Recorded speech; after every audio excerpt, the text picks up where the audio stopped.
United States District Court for the District of Colorado.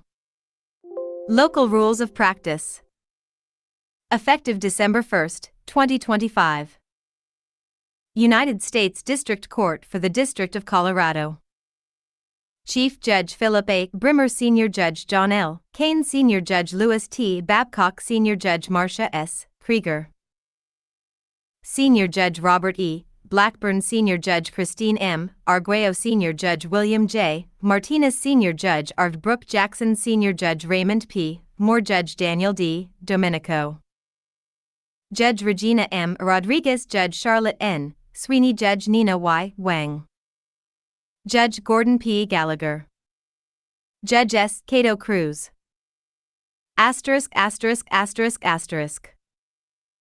Magistrate Judge Michael E. Hegarty, Magistrate Judge Scott T. Varholak, Magistrate Judge N. Reed Neureiter, Magistrate Judge Maritza Dominguez Braswell, Magistrate Judge Susan B. Prose, Magistrate Judge Catherine A. Starnella, Magistrate Judge Timothy P. O'Hara, Magistrate Judge James M. Candelaria, Magistrate Judge Richard T. Gurley, Jeffrey P. Caldwell, Clerk, United States District Court.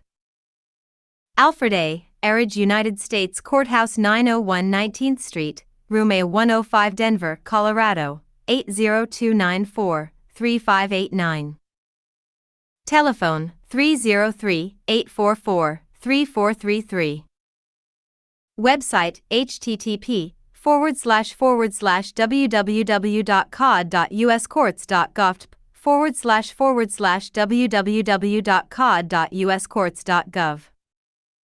Table of Contents. Section I. Civil Rules. Section I. Scope, Purpose, and Construction. C.colo.l Civ R 1.1 Scope of the Local Civil Rules. D.c.colo.l Civ R 1.2 Forms. D.c.colo.l Civ R 2.1 Forms of Action. 2. Commencement of action, service of process, pleadings, motions, and orders. D.c.colo.l Civ R 3.1 Commencing and action, commencement of action, service of process, pleadings, motions, and orders. D.c.colo.l Civ R 3.2 Notice of related cases. D.c.colo.l Civ R 5.1 Formatting, signatures, filing, and serving pleadings and documents. D.c.colo.l Civ R 5.3 Discovery materials. D.c.colo.l Civ R 6.1 Extension of time or continuance. 2.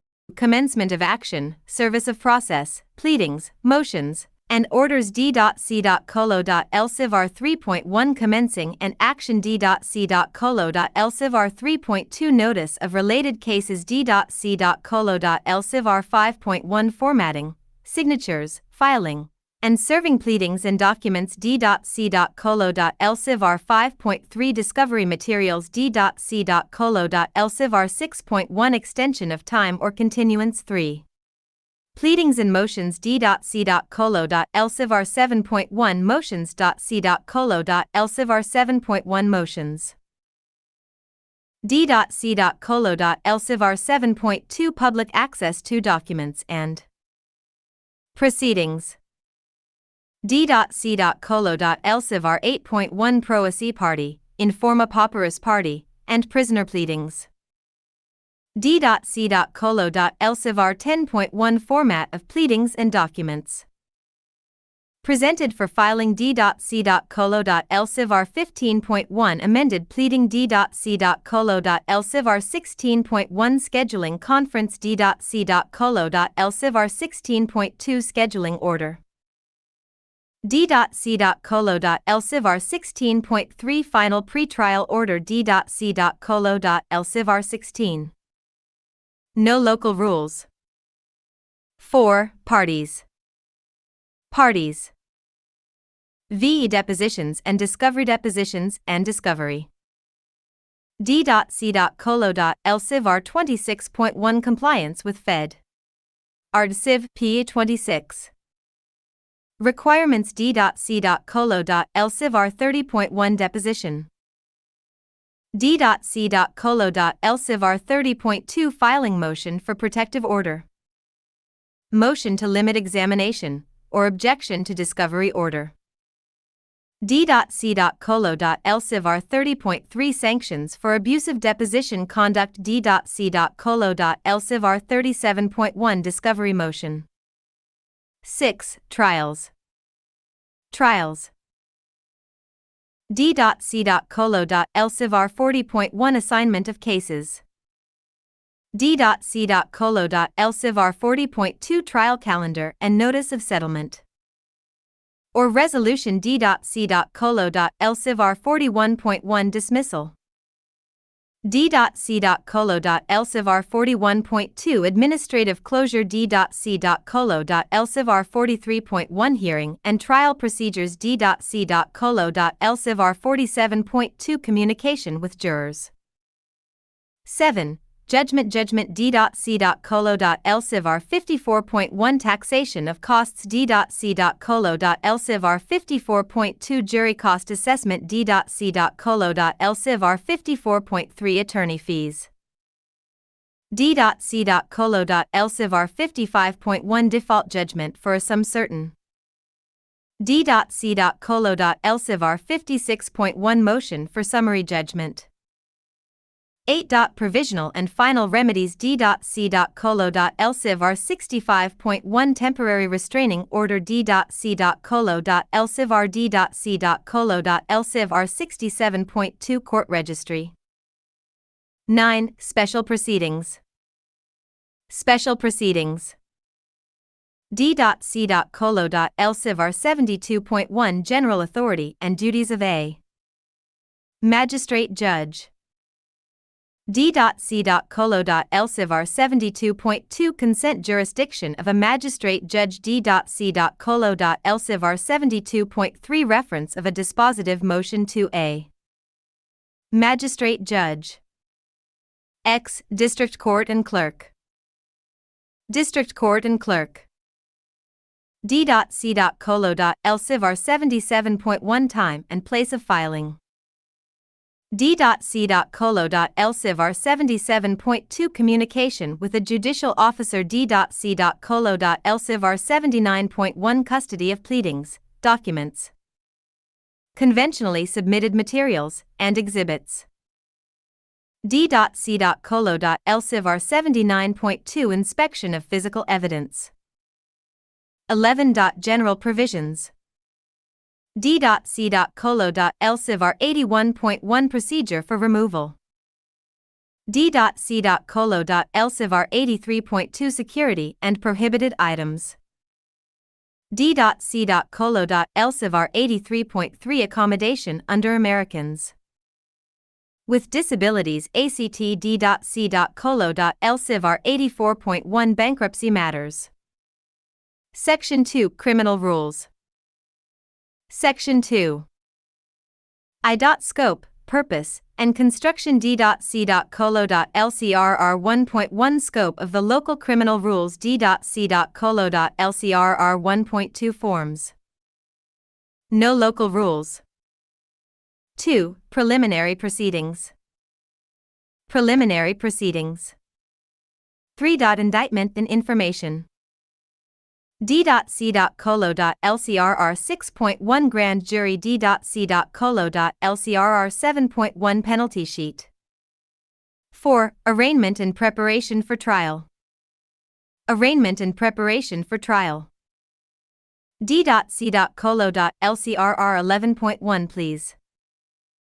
D.C.Colo.LCIVR 12.1 Motion to Join Motion Prohibited. D.C.Colo.LCIVR 12.2 Motion, Response, and Reply. D.C.Colo.LCIVR 17.1.1 Pre-Trial Conference. No local rules. Venue. Venue. 6. Trial. D.C.Colo.LCIVR 24.1 Communication with Jurors. 7. Judgment. Judgment. D.C.Colo.LCIVR 32.1 Sentencing Documents. No local rules. 8. Appeal. 9. Supplementary and special proceedings. Supplementary and special proceedings. No local rules. X. General provisions. General provisions. D.C.Colo.LCRR 46.1 Court Registry. D.C.Colo.LCRR 47.1 Public access to cases, documents, and proceedings. D.C.Colo.LCRR 49.1 Formatting, signatures, filing, and serving pleadings and documents. D.C.Colo.LCRR 49.3 Format of pleadings and documents presented for filing. D.C.Colo.LCRR 50.1 Assignment of cases. D.C.Colo.LCRR 53.1 Hearing and trial procedures. D.C.Colo.LCRR 55.1 Custody of pleadings, documents, conventionally submitted materials and exhibits. D.C.Colo.LCRR 55.2 Inspection of physical evidence. D.C.Colo.LCRR 56.1 Time and place of filing. D.C.Colo.LCRR 57.1 General authority and duties of a magistrate judge. D.C.Colo.LCRR 57.2 Communication with a judicial officer. D.C.Colo.LCRR 57.3 Cameras and recording devices. D.C.Colo.LCRR 57.4 Security. D.C.Colo.LCRR 57.5 Accommodation under Americans with disabilities. ACT. D.C.Colo.LCRR 58.1 Forfeiture of collateral in lieu of appearance and notice of conviction. Section 3. Local patent rules. Section 3. I is scope, purpose, and construction. Scope, purpose, and construction. D.C.Colo.L.R Scope of the local rules. 2. Scheduling conference and order. Scheduling conference and order. D.C.Colo.L.R 2 Initial scheduling conference. 3. Discovery and confidentiality. Discovery and confidentiality. D.C.Colo.L.R 3 Discovery objection, preserving confidentiality, entry of protective order. 4. Infringement. Infringement. D.C.Colo.L.R 4 Disclosure of asserted claims and infringement contentions. D.C.Colo.L.R 5 Document production accompanying infringement contentions. D.C.Colo.L.R 6 Response to infringement contentions. D.C.Colo.L.R 7 Document production accompanying response to infringement contentions. V. Invalidity. Invalidity. D.C.Colo.L.R 8 Invalidity contentions. D.C.Colo.L.R 9 Production of prior art with invalidity contentions. D.C.Colo.L.R 10 Response to invalidity contentions. D.C.Colo.L.R 11 Documents accompanying response to invalidity contentions. 6. Declaratory judgment. Declaratory judgment. D.C.Colo.L.R 1 Disclosure requirement in patent cases seeking declaratory judgment. 7. Reliance on opinion of counsel. Reliance on opinion of counsel. D.C.Colo.L.R 13 Opinion of counsel. 8. Claim construction. D.C.Colo.L.R 14 Joint claim terms chart. D.C.Colo.L.R 15 Claim construction briefing. 9. Final infringement and invalidity contentions. Final infringement and invalidity contentions. D.C.Colo.L.R 16 Final patent contention disclosures. X. Word limits. Word limits. D.C.Colo.L. 17 Word limits, Certificate of Compliance. Section 4 AP Rules. Section 4 AP Rules. Scope, Purpose, and Construction. D.C.Colorado.LAPR. D.C.Colorado.LAPR 1.2 Forms. 2. Commencement of action, form of pleading, service of process, and assignment of AP cases. Commencement of action, form of pleading, service of process, and assignment of AP cases. D.C.Colorado.LAPR 3.1 Civil Cover Sheet. D.C.Colorado.LAPR 5.2 Protecting the identity, history, and characteristics of the plaintiff. D.C.Colorado.LAPR 10.2 Commencement of action and form of pleading. D.C.Colorado.LAPR 10.3 AP Docket. 3. The record, PRE merits briefing and motions practice. The record, PRE merits briefing and motions practice. D.C.Colorado.LAPR 16.1 AP Case Management. 4. Consent jurisdiction of a magistrate judge. Consent jurisdiction of a magistrate judge.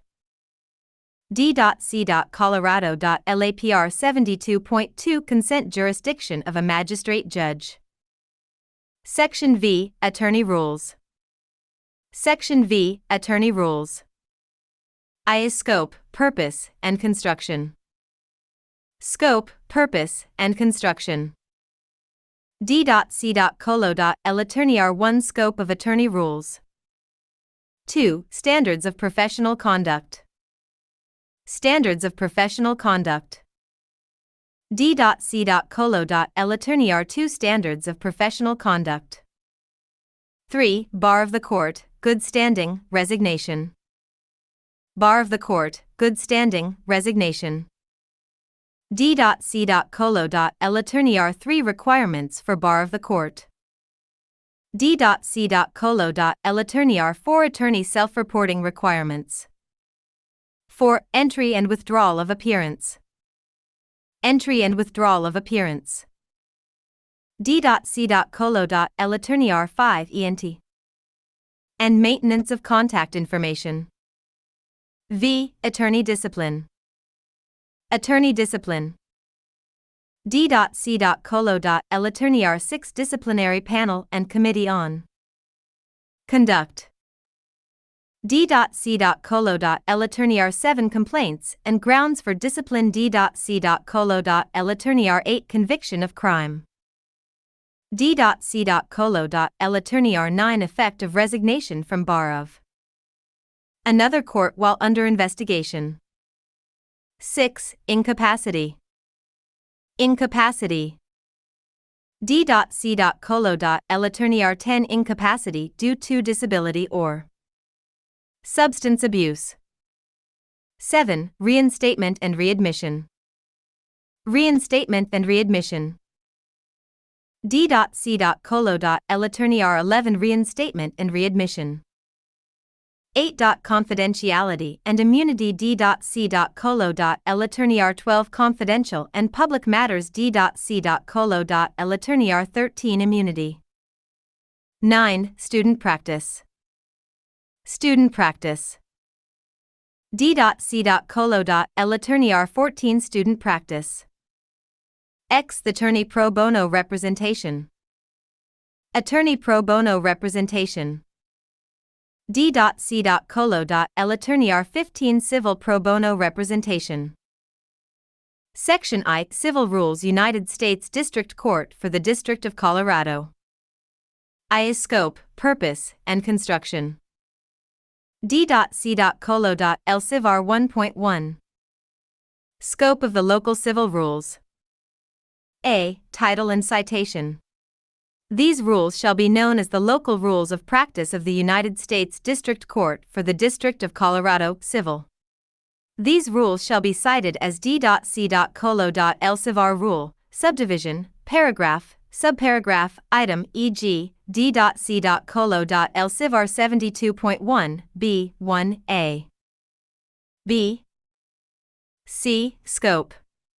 These rules apply in all civil actions, cases, and proceedings, civil actions, in the United States District Court for the District of Colorado, except as specifically addressed in Section 3, Local Patent Rules, and Section 4, AP Rules. D. Numbering and indexing.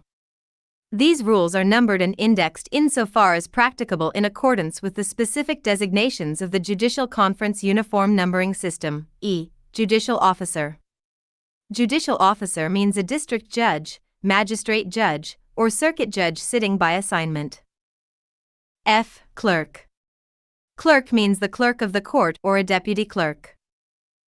G. CM/ECF. CM/ECF is the case management/electronic case filing system of the court. H. Pilot programs or special projects. A pilot program or special project may be authorized by the court following reasonable public notice and opportunity for public comment. 1. Public notice shall specify a. The purpose of the pilot program or special project. C. The effect on any local rule of practice, and D. Any requirement necessary to implement or facilitate the pilot program or special project. 2. The term for a pilot program or special project shall not exceed 18 months, but may be extended for one 6-month period in conjunction with the promulgation of a corresponding local rule. D.C.colo.LCIVR 1.2 Forms. Court-approved forms are on the court's website here.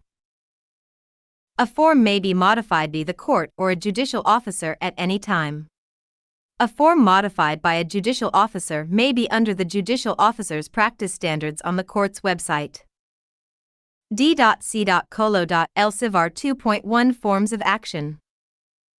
A proceeding not defined as a civil action under Federal or Civ VP 2 shall be filed as a civil miscellaneous MC or registered judgment RJ action only if it is included in the list of miscellaneous cases provided here, and on payment of the fee required in the schedule of fees here.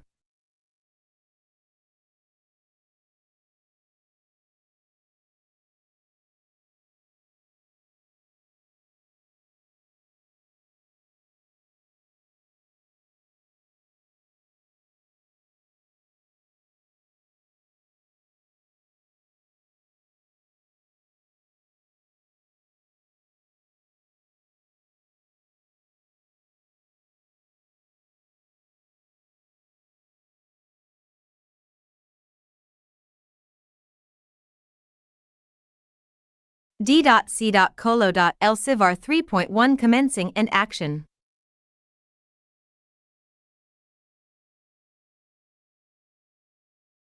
Action. A. Civil cover sheet. A properly completed civil cover sheet shall be filed at the commencement of each civil action.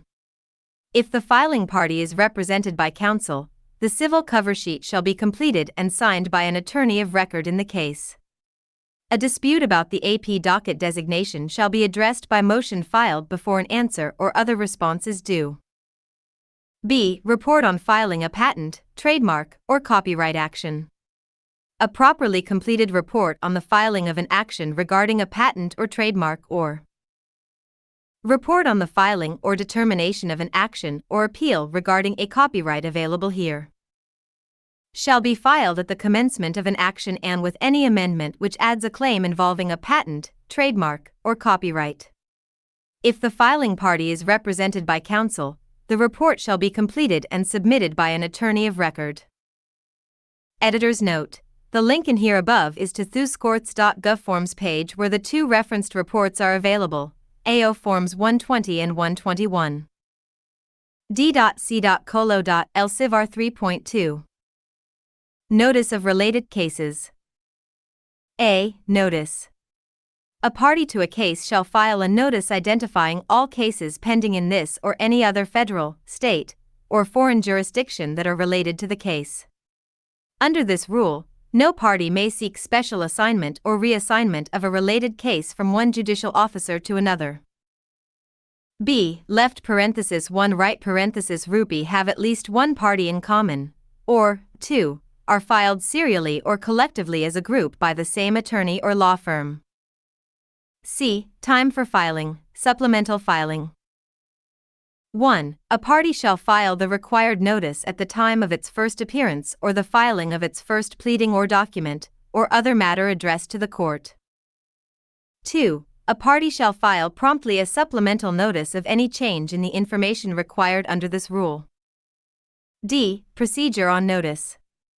On notice of a related case, the judicial officer with the lowest numbered case shall confer with every other judicial officer to whom a related case is assigned to discuss whether the related cases should be submitted for special assignment or reassignment under D.C.Colo.L Civ.R 40.1 A, or transfer under D.C.Colo.L Civ.R 40.1 D 4 B. D.C.Colo.L Civ.R 5.1. Formatting, signatures, filing, and serving pleadings and documents. A. Electronic formatting, signatures, and filing. Unless otherwise provided in this rule or otherwise ordered, each pleading and document filed in a civil action shall be formatted, signed, and filed electronically in CM/ECF as prescribed by the electronic case filing procedures, incorporated in these rules and available here. B. 1. Materials that cannot be converted to electronic form. An item such as a videotape, audiotape, etc., shall be filed by delivery to the clerk's office. 2. Pleadings and documents by unrepresented prisoners. These shall be filed in paper. 3. Pleadings and documents by other unrepresented parties. These shall be filed in paper unless the filing party obtains authorization to use electronic filing under the electronic case filing procedures or the filing party emails documents to the clerk for filing under the procedures available here. 4. Email documents. The electronic case filing procedures specify the documents that shall be emailed to the court to open a case here. C. Formatting and filing of pleadings and documents and maintenance of contact information by an unrepresented prisoner or party. If not filed electronically, an unrepresented prisoner or party shall use the procedures, forms, and instructions posted on the court's website here. If the unrepresented party is a prisoner and is unable to access the website, on request the clerk shall provide copies of the necessary procedures, forms, and instructions.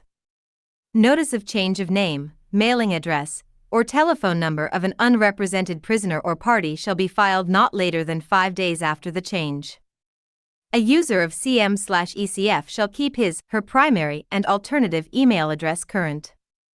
Instructions for a user to update and maintain his/her CM/ECF account are here. D. Electronic service. When a pleading or document is filed in CM/ECF, it is served electronically under Federal R. Civ. P5.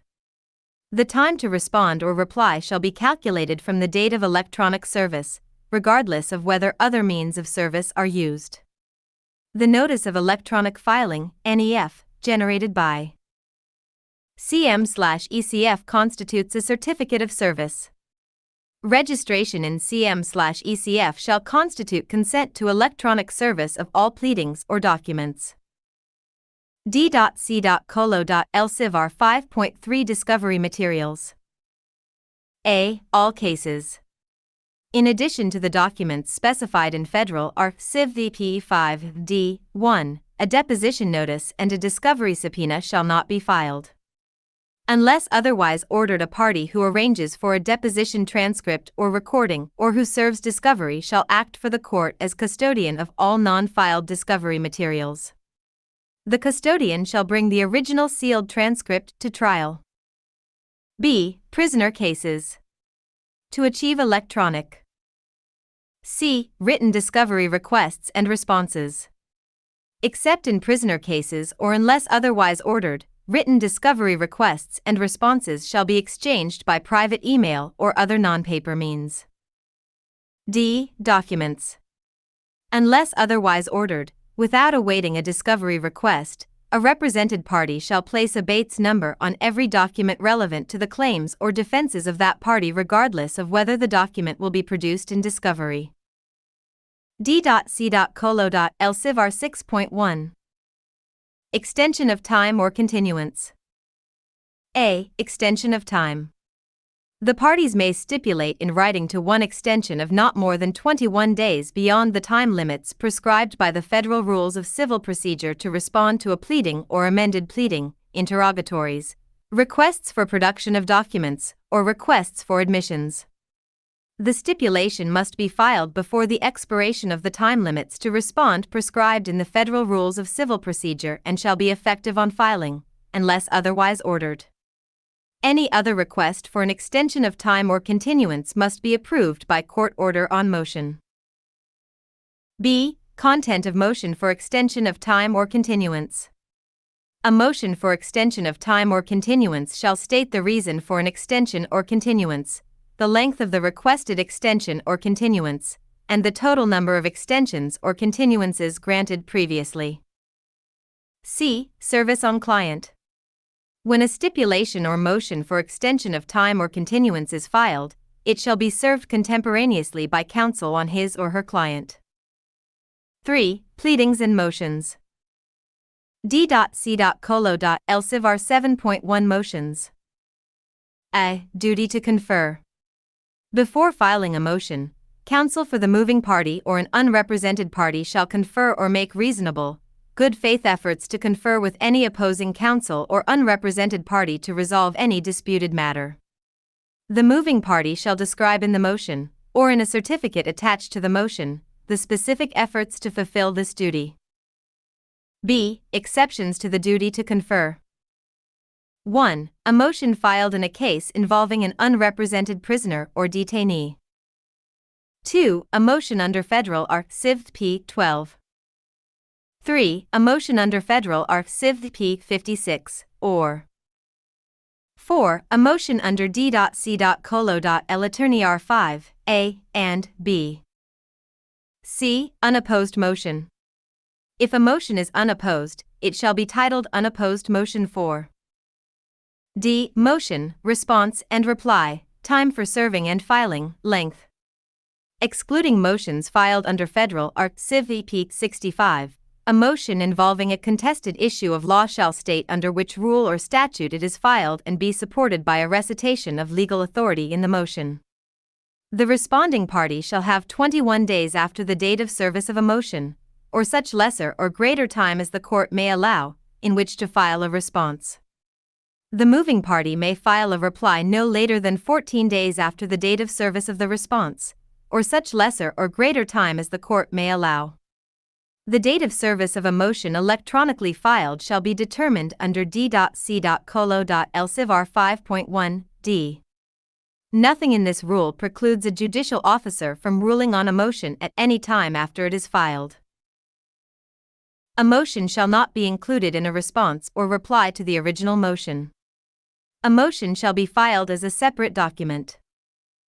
E. Citations. Every citation in a motion, response, or reply shall include the specific page or statutory subsection to which reference is made. If an unpublished opinion is cited, a copy of the opinion shall be provided to any unrepresented party. F. Supplemental authority. If the matter is set for hearing, any supplemental authority shall be filed no later than 7 days before the hearing. G. Proposed. H. Hearing. A motion may be decided without oral argument at the discretion of the court. 1. Sanctions. Motions, responses, and replies shall be concise.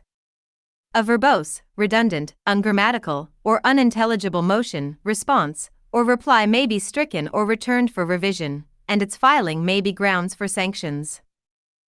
D.C.Colo.L.Civar 7.2 Public access to documents and proceedings.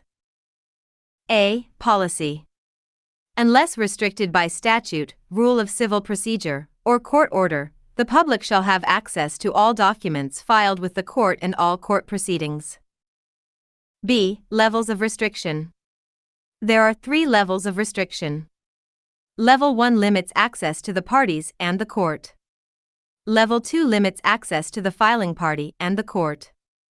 Level 3 limits access to the court. C. Motion to restrict. A motion to restrict public access shall be open to public inspection and shall 1. Identify the document or the proceeding for which restriction is sought. 2. Address the interest to be protected and why such interest outweighs the presumption of public access, stipulations between the parties or stipulated protective orders with regard to discovery alone are insufficient to justify restriction. 3. Identify a clearly defined and serious injury that would result if access is not restricted. 4. Explain why no alternative to restriction is practicable or why only restriction will adequately protect the interest in question, e.g., redaction, summarization, restricted access to exhibits or portions of exhibits, and 5. Identify the level of restriction sought. D. Public. E. Filing restricted documents. A document subject to a motion to restrict shall be filed as a restricted document and shall be subject to restriction until the motion is determined by the court. If a document is filed as a restricted document without an accompanying motion to restrict, it shall retain the restriction selected by the filer for 14 days. If no motion to restrict is filed within such time period, the restriction shall expire and the document shall be open to public inspection. D.C.Colo.L.Civar 8.1 Pro se party, informa pauperis party, and prisoner pleadings. A. Review of pro se and informa pauperis party pleadings. A judicial officer designated by the chief judge shall review the pleadings of a pro se party or a party who is allowed to proceed without prepayment of filing fees to determine whether the pleadings should be dismissed summarily. The designated judicial officer may use the assistance of the pro se division in making the determination.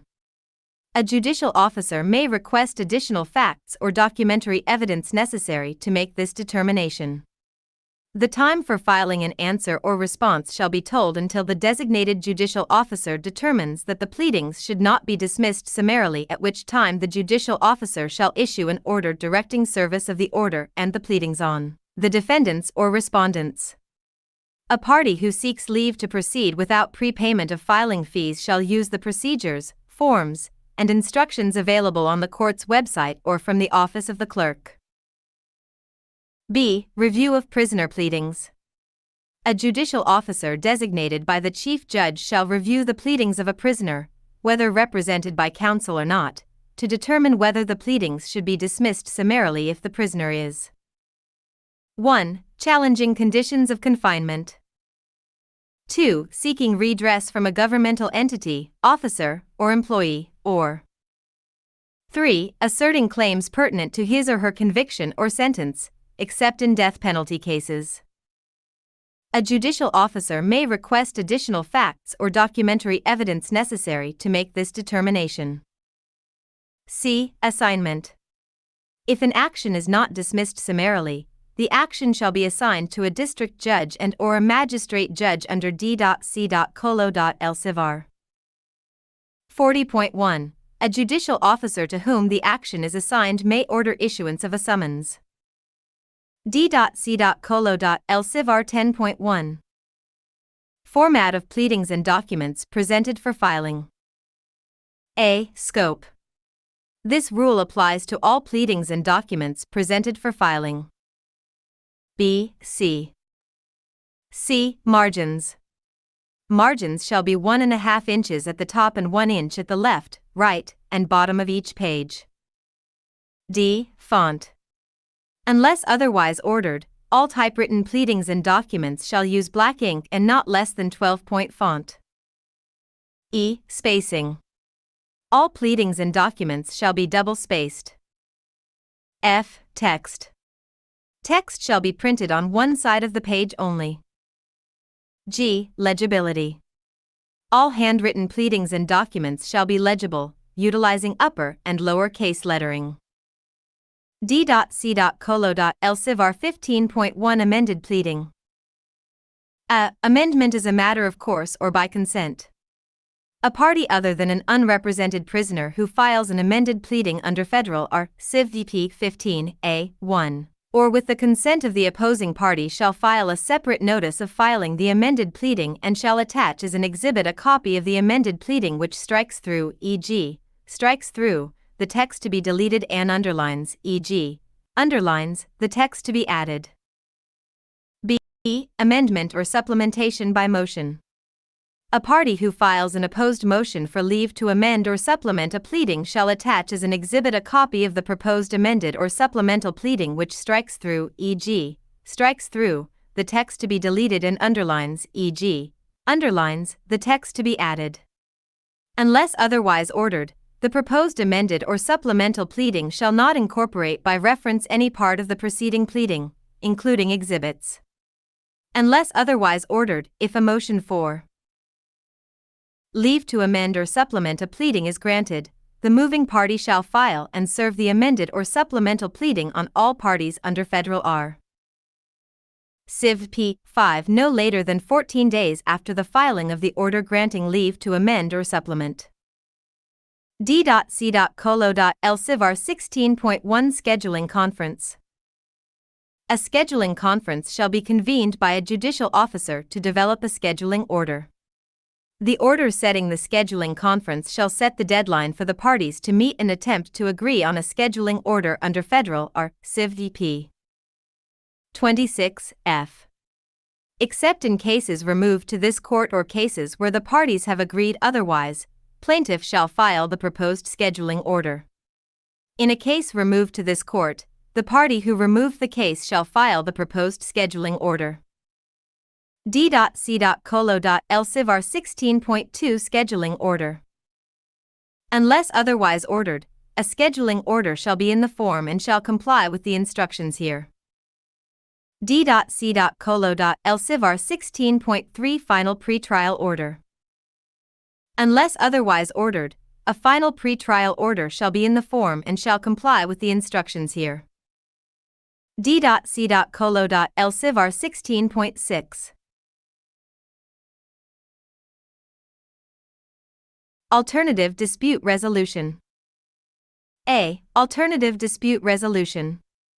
Under 28 U.S.C. Section 652, all litigants in civil actions shall consider the use of an alternative dispute resolution process. A district judge or a magistrate judge exercising consent jurisdiction may direct the parties to engage in an early neutral evaluation or other alternative dispute resolution proceeding. To facilitate settlement or resolution of the suit, the district judge or a magistrate judge exercising consent jurisdiction may stay the action in whole or in part during a time certain or until further order. Relief from an order under this rule may be requested by motion showing good cause. B. Definition of early neutral evaluation. Early neutral evaluation means a non-binding, non-adjudicative assessment of a case by a magistrate judge. C. Disqualification of neutrals. A magistrate judge providing early neutral evaluation may be disqualified under the provisions of 28 U.S.C. Sections 144 or 455. D. Designation of court ADR administrator. Under 28 U.S.C. Section 651, d, the clerk of the court is designated to implement, administer, oversee, and evaluate the court's alternative dispute resolution program. E. Confidentiality. 4. Parties. No local rules. V. Depositions and discovery. D.C.Colo.L. Civ. R. 26.1. Compliance with Fed. Art. Civ. P. 26 requirements. A. Proposed scheduling order. The tendering of a proposed scheduling order in the form HERE shall satisfy the requirement to submit a written report outlining the discovery plan under Federal R. Civ. P. 26 F. B. Pretrial disclosures. Disclosures under Federal R. Civ. P. 26 A. 3 shall be made in the proposed final pretrial order here. D.C.Colo.L. Civ. R. 30.1 Deposition. Unless otherwise ordered by the court, reasonable notice for taking a deposition shall be not less than 14 days, as computed under Federal R. Civ DP 6. Before sending a notice to take a deposition, counsel or the unrepresented party seeking the deposition shall make a good faith effort to schedule it in a convenient and cost-effective manner. D.C.Colo.L Civ R 30.2. Filing motion for protective order, motion to limit examination, or objection to discovery order. A. Motion for protective order or to limit examination. Pending resolution of a motion or request for relief under Federal R. Civ VP 26 C or 30 D, the discovery to which the motion or request is directed shall be stayed unless otherwise ordered. A non-prevailing party may be subject to an award of expenses, fees, and costs under Federal R. Civ VP 37 A 5. However, the filing of a motion to stay all discovery shall not effectuate a stay unless the motion is granted. B. Objection to discovery order by magistrate judge. An objection under Fed. R. Civ AP 72 A. To an order by a magistrate judge concerning discovery does not stay the discovery to which the order is directed. A stay of the order shall be obtained by motion filed with the magistrate judge, and if denied, then with the assigned district judge. D.C.Colo.L Civ R 30.3. Sanctions for abusive deposition conduct. A. Prohibited conduct. In addition to the conduct prohibited by Federal R. Civ VP 30 DQ 3A, the following practices constitute abusive deposition conduct and are prohibited. Sad face 1. Making an objection or a statement that has the effect of coaching the deponent or suggesting an answer, and 2. Interrupting examination by counsel except to determine whether to assert a privilege. B. Appointment of master. A judicial officer may appoint a master under Federal R. Civ DP 53 to regulate deposition proceedings. C. Location of deposition. A judicial officer may order that a deposition be taken at a specific location. D. Expenses, costs, and fees. When a judicial officer determines that a party or counsel unreasonably has interrupted, delayed, or prolonged a deposition, whether by excessive questioning, objecting, or other conduct, that party or its counsel, or both, may be ordered to pay each other party's expenses, including without limitation, reasonably necessary travel, lodging, reporters' fees, attorney fees, and videotaping expenses, for that portion of the deposition determined to be excessive. In addition, that party or its counsel, or both, may be required to pay all such costs and expenses for any additional depositions or hearings made necessary by its misconduct. D.C.Colo.L Civ R 37.1 Discovery Motion. A motion under Federal R. Civ VP 26 or 37 directed to an interrogatory, request, or response under Federal R. Civ AP 33, 34, or 36 shall set forth either in the text of the motion or in an exhibit to the motion the specific interrogatory, request, or response to which the motion is directed. 6. Trials. D.C.Colo.L Civ R 40.1 Assignment of cases. A. Assignment in general. Except as provided in this rule and under D.C.Colo.L Civ R 8.1 and Section 4 AP rules, civil actions shall be assigned to judicial officers by random draw. Work parity shall be maintained among active district judges and among full-time magistrate judges, provided that a majority of active district judges may adjust the assignment of cases to the chief judge as may be necessary for the performance of the duties of that office, and may, for good cause, approve special assignment or reassignment of cases among the judicial officers of the court. All other reassignments of cases shall be subject to the approval of the chief judge. B. C. Direct assignment to magistrate judges. 1. All full-time magistrate judges shall be included in the assignment of civil actions under subdivision A, subject to the other provisions of this rule. 2. The following civil actions shall not be assigned directly to a magistrate judge. Sad face A civil action in which a motion for injunctive relief is filed. Wink with a frown. B. A civil action brought under 28 U.S.C. Section 2255 if the sentencing judge is still in regular active service or is rendering substantial assistance as a senior judge. With a frown. C. A civil action or proceeding brought under or related to Title 11, United States Code. D. A civil action in which an order of referral has been filed, and E. Any other civil action. E. 3. The following civil actions, by way of example only, although initially assigned directly to a magistrate judge, shall be reassigned to a district judge. A. An action in which a motion for default judgment is filed.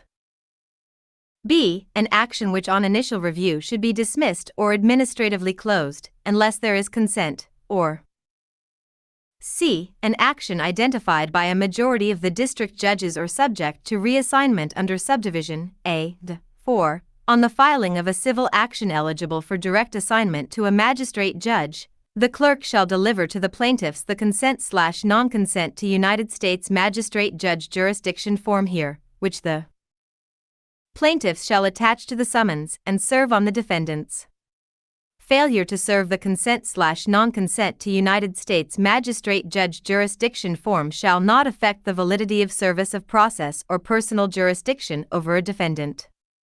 Unless otherwise ordered, each party shall complete and file the consent/non-consent to United States Magistrate Judge Jurisdiction form no later than A. 7 days before the scheduling conference, if any, or B. 45 days after the filing of the first response, other than an answer, to the operative complaint, whichever is earlier. Filing of the consent/non-consent to United States Magistrate Judge Jurisdiction form is mandatory. 5. Consent to magistrate judge jurisdiction is voluntary, and no adverse consequence shall result if consent is declined. 6. In a civil action assigned directly to a magistrate judge, if all parties consent to magistrate judge jurisdiction, the magistrate judge shall notify the chief judge or his/her designee, who shall determine whether to enter an order of reference under 28 U.S.C. Section 636 c. 7. Any party added to the civil action after reference to a magistrate judge shall be notified by the clerk of the obligation to complete and file the mandatory consent/non-consent to United States Magistrate Judge Jurisdiction form. If any added party does not consent to magistrate judge jurisdiction within 21 days from the date of the notice, the civil action shall be assigned to a district judge under D.C.Colo.L. Civar 40.1 a, and the magistrate judge shall continue on the case as if consent had been declined initially.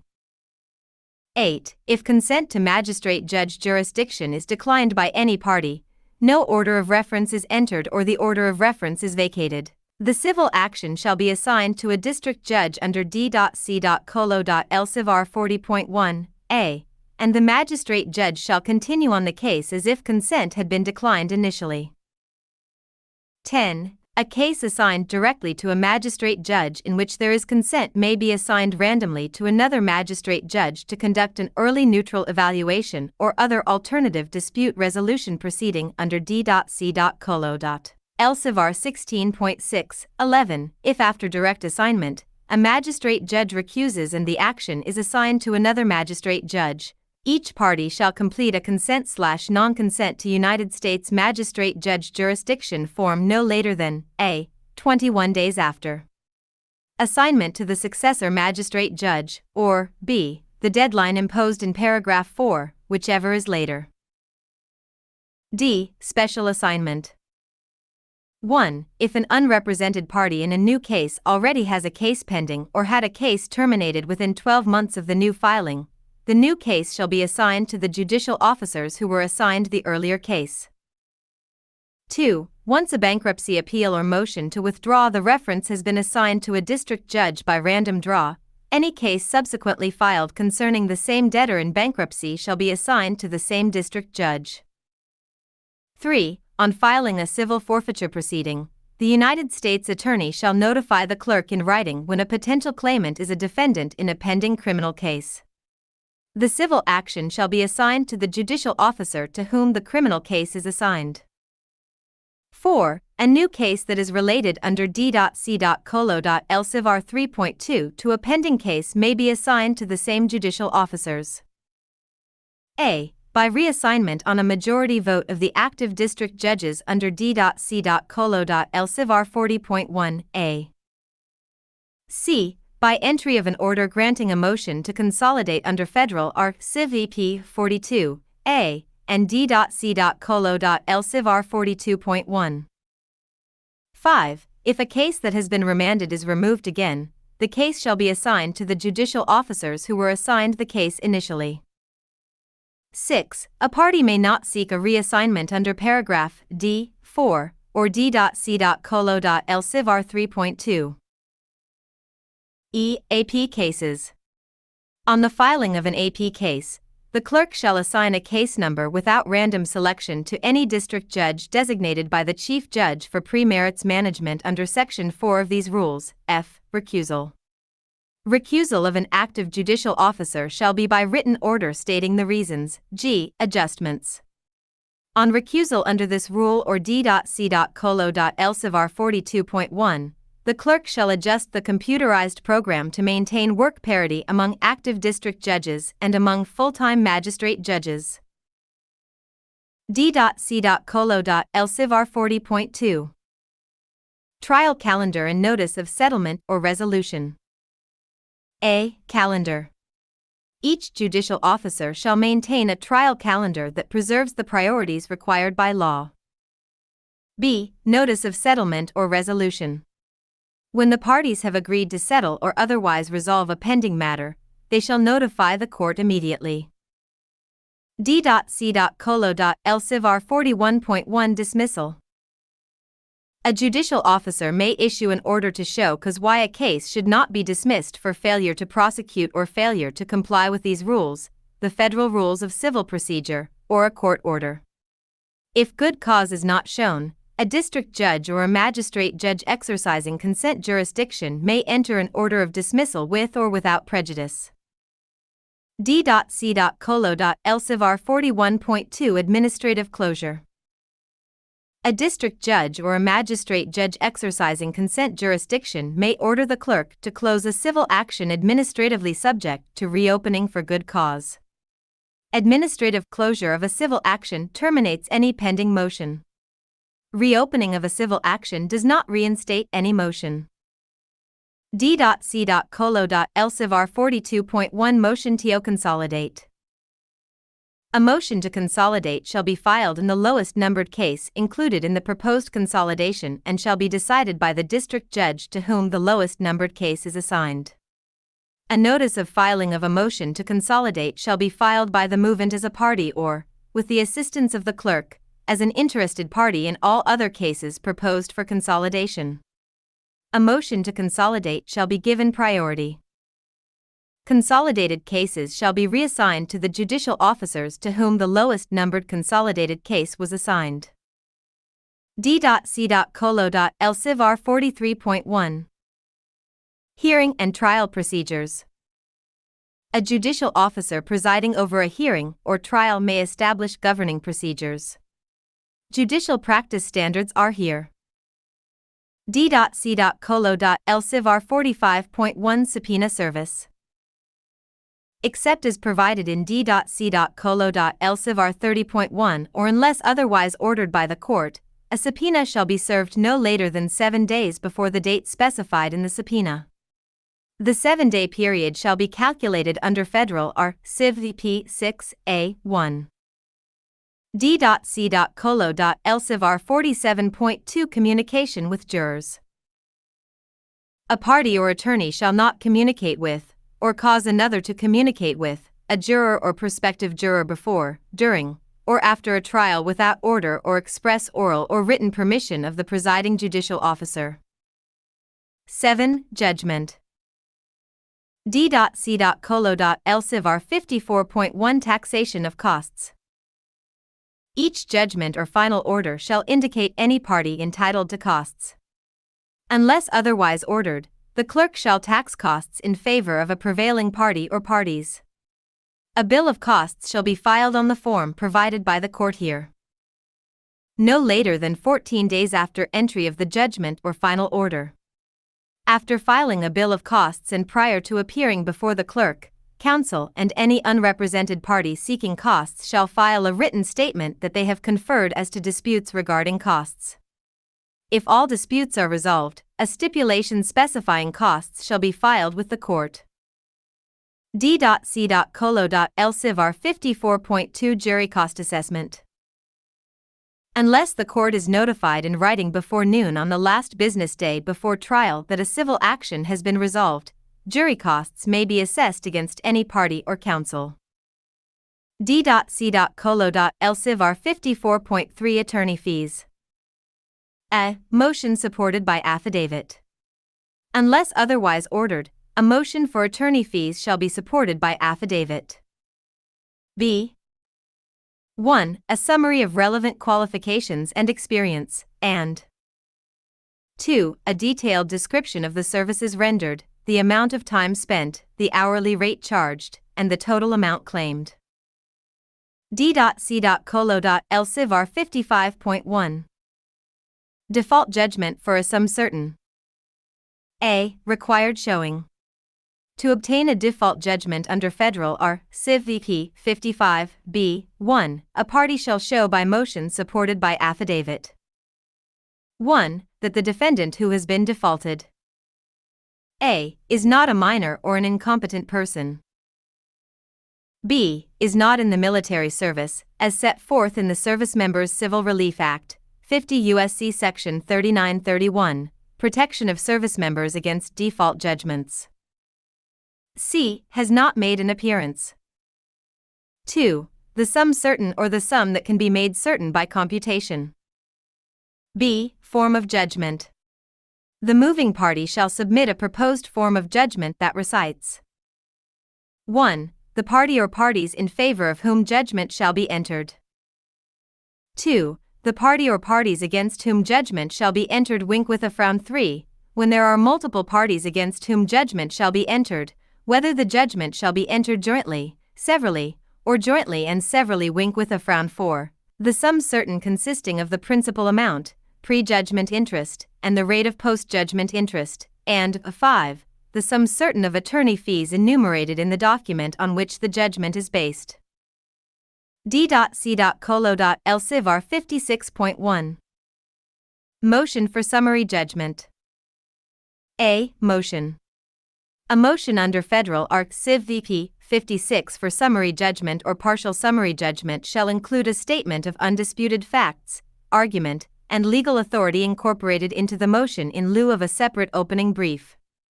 Unless otherwise ordered, a response shall be filed no later than 21 days after the date of service of the motion, and a reply may be filed no later than 14 days after the date of service of the response. B. Cross motion. A cross motion for summary judgment shall be filed as a separate motion subject to subdivision A. C. Exhibits to motion or briefs. Voluminous exhibits are discouraged. Parties shall limit exhibits to essential portions of documents. Unless otherwise ordered, copies of documents attached as exhibits to a motion shall not be attached as exhibits to a response, and copies of documents attached as exhibits to a response shall not be attached as exhibits to a reply. Any additional exhibit shall be attached to the corresponding response or reply and consecutively numbered or lettered. 8. Provisional and final remedies. D.C.Colo.L Civar 65.1. Temporary restraining order. A. Motion. A temporary restraining order shall be requested by motion filed separately from the complaint.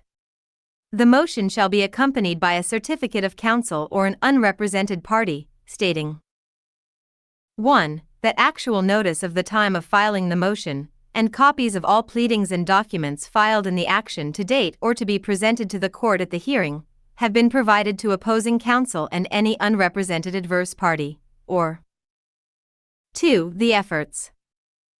B. Proposed order. A proposed temporary restraining order shall be submitted with a motion for temporary restraining order. D.C.Colo.L Civar 67.1. bonds and other sureties.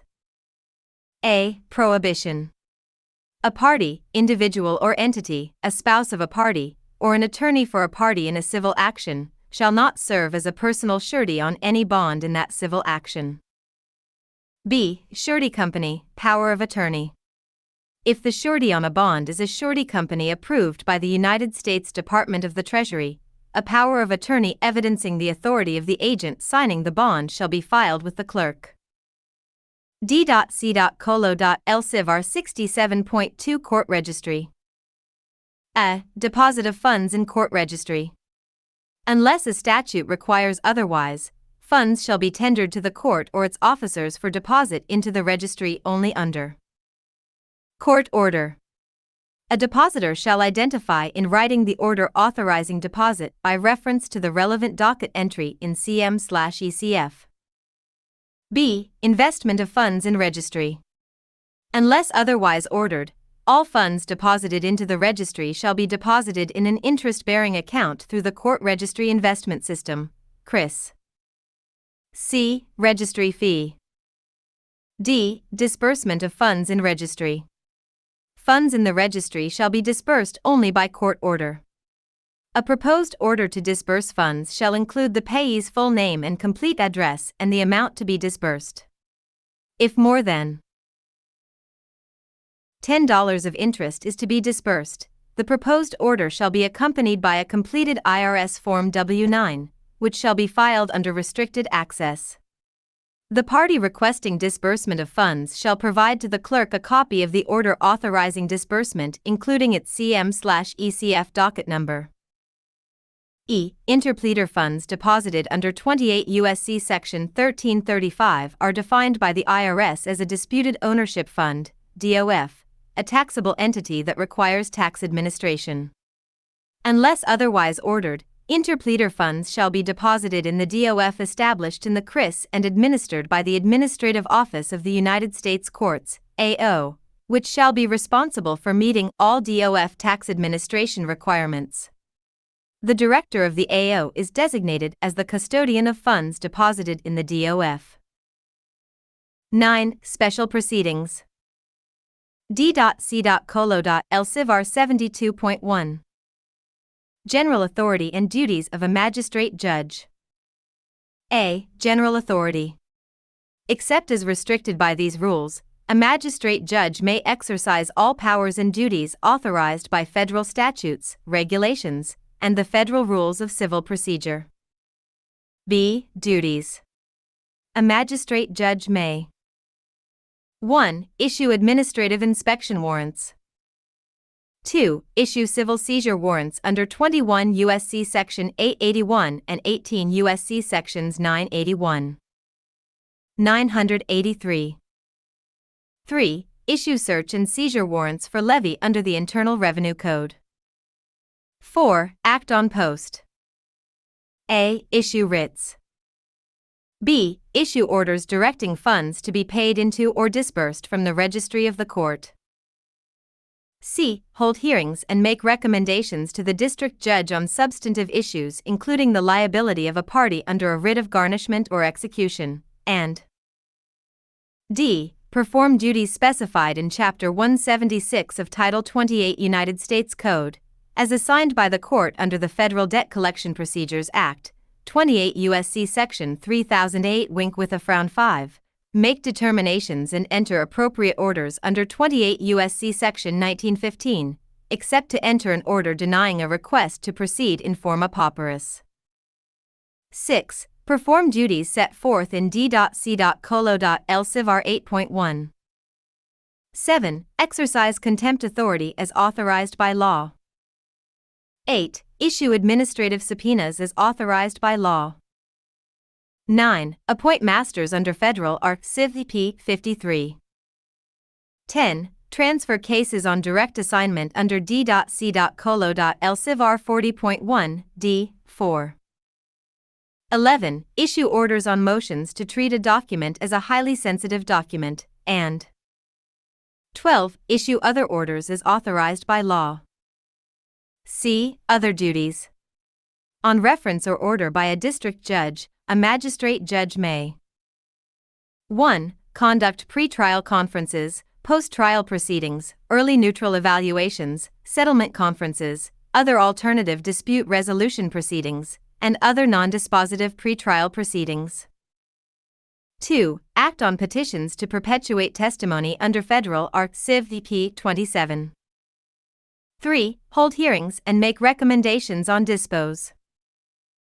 4. Make determinations and enter orders or recommendations on discovery disputes in cases pending in other federal courts or courts of another country. D.C.Colo.L. Civ. R. 72.2. Consent jurisdiction of a magistrate judge. A. Designation. Under 28 U.S.C. Section 636 C.1, and subject to this rule, a full-time magistrate judge is designated specially to conduct any or all proceedings in any jury or non-jury civil action and order the entry of judgment in the case. B. Notice. On the filing of any civil action, the clerk shall deliver to the plaintiffs written notice of the right of the parties to consent to disposition of the civil action by a magistrate judge under 28 U.S.C. Section 636 C, and the provisions of this rule. A copy of the notice shall be attached to the summons and served on the defendants. A failure to serve a copy of such notice on a defendant shall not affect the validity of the service of process or personal jurisdiction over the defendants. C. Unanimous consent, determination. To consent to the jurisdiction of a magistrate judge under 28 U.S.C. Section 636 C, all parties shall complete and file a consent/non-consent to United States Magistrate Judge Jurisdiction form here. Unless otherwise ordered by the assigned district judge, written consent to proceed before a magistrate judge must be filed no later than 1. 7 days before the scheduling conference, if any, or 2. 45 days after the filing of the first response, other than an answer, to the operative complaint, whichever is earlier. When there is such consent, the magistrate judge shall forthwith notify the assigned district judge, who will then determine whether to enter an order of reference under 28 U.S.C. Section 636 C.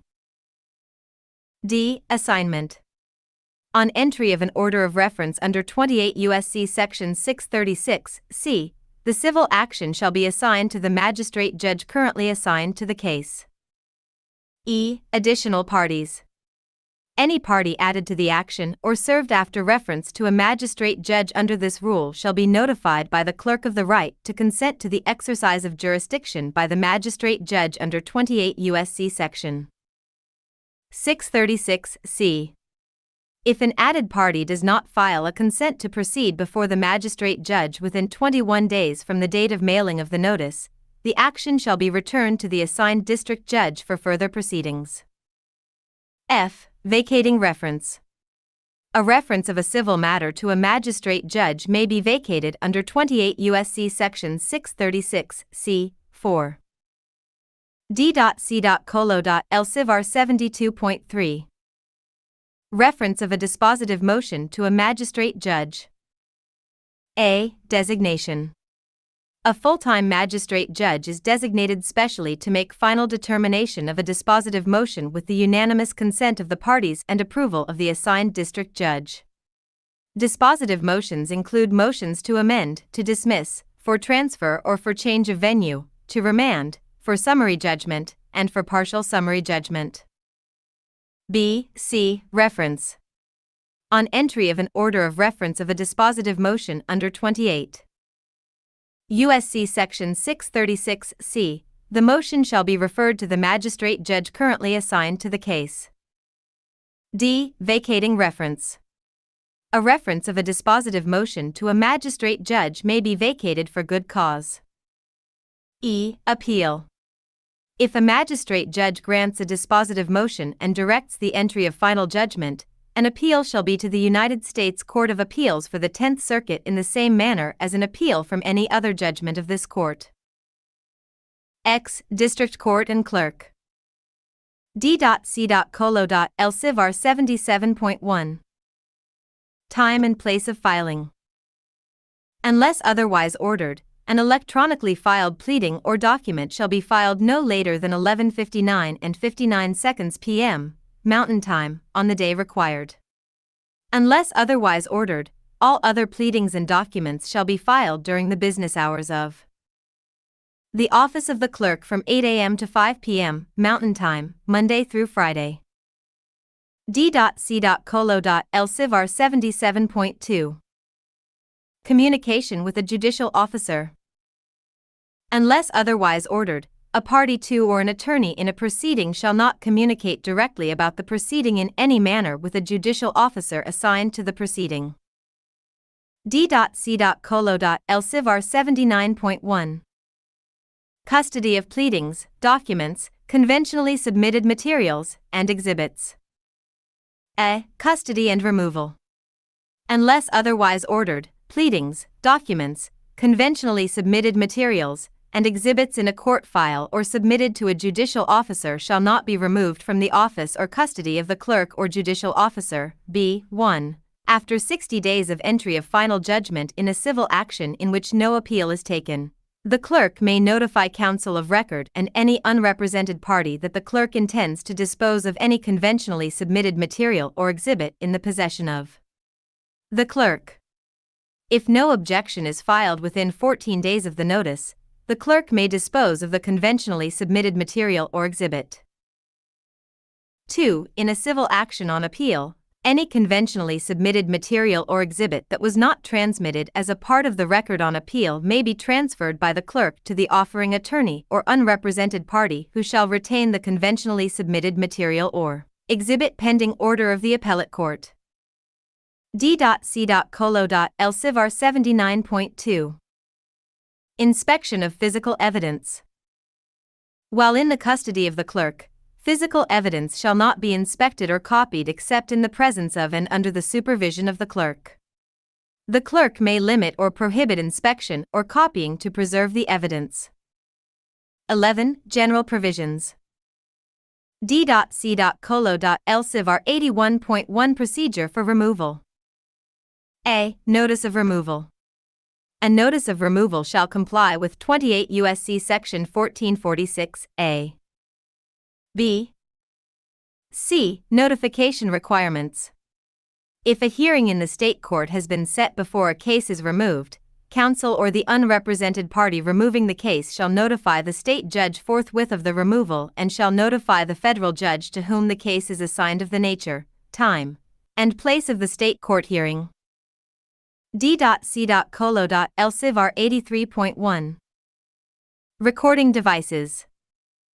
A. Prohibited recording devices. Unless authorized by a judicial officer, a device whose exclusive or principal use is as a camera, video recorder, or audio recorder may not be brought into or used in a United States courthouse or any location in which court business and proceedings are conducted. B. Prohibited eyeglasses. Any eyeglasses determined to be smart glasses, i.e., eyeglasses, which, at a minimum, may be used as a camera, video recorder, or audio recorder, regardless of manufacturer, make, model, or type of embedded technology, may not be brought into or used in a United States courthouse or any location in which court business and proceedings are conducted. C. Permissible devices. After clearing security, an electronic device, including, but not limited to, a cellular telephone, a smartphone, a laptop computer, an electronic tablet, or a personal data assistant, PDA, regardless of the technology used or the name by which the device is marketed, may be brought into any public area in the United States courthouse or any location in which court business and proceedings are conducted. D. Impermissible uses of permissible devices. A person shall not use a permissible device defined in subdivision C to take photographs or to make audio or video recordings in any public area in the United States courthouse or any other location in which court business and proceedings are conducted. A person shall not use a permissible device defined in subdivision C to take photographs or to make audio or video recordings in any courtroom or chambers, except as authorized by the judicial officer having direct control of that space. E. Sanctions for violations. Violation of this rule may constitute contempt of court punishable by incarceration and the imposition of fines, costs, and attorney fees. The court authorizes the following agencies and those under contract employment of such agencies to maintain the security of district court spaces. 1. United States Marshals Service. 2.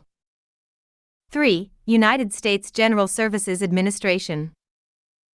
The authority to maintain security through the enforcement of this rule may involve taking possession of the device, searching the device and its contents, and preserving, copying, transferring, or deleting unauthorized video or audio recordings or photographs of court operations, proceedings, or facility space from electronic devices with or without the cooperation of a person found to be in possession of the device. A judicial officer may take action to enforce this rule or to sanction a violator. D.C.Colo.L Civar 83.2. Security and prohibited items. A. Procedures. All persons entering a building, courthouse, courtroom, or any other location in which court business and proceedings are conducted shall be subject to security procedures. All briefcases, purses, parcels, bags, backpacks, and other items shall be passed through an X-ray scanner or magnetometer, or their functional equivalent, and shall be subject to search. This rule shall apply at such other places as a judicial officer may direct. At the direction of the security officer conducting security screenings of persons attempting to enter a building, courthouse, courtroom, or any other location in which court business and proceedings are conducted, eyeglasses shall be passed through an X-ray scanner or magnetometer, or their functional equivalent, and shall be subject to search. Any eyeglasses determined to be smart glasses, i.e., eyeglasses, which, at a minimum, may be used as a camera, video recorder, or audio recorder, regardless of manufacturer, make, model, or type of embedded technology, are prohibited items and shall not be permitted inside and shall not be used in any building, courthouse, courtroom, or any other location in which court business and proceedings are conducted. Unless otherwise ordered, all persons entering a building, courthouse, courtroom, or any other location in which court business and proceedings are conducted are prohibited from entering with any form of weapon, explosive device, destructive device, or any other dangerous material, including, but not limited to, the following. 1. Firearms or firearm replicas, e.g., pellet guns, BB guns, flare guns, spear guns, stun guns, starter pistols, gun-shaped lighters or torches, non-firing replicas, dummy firearms, etc. 2.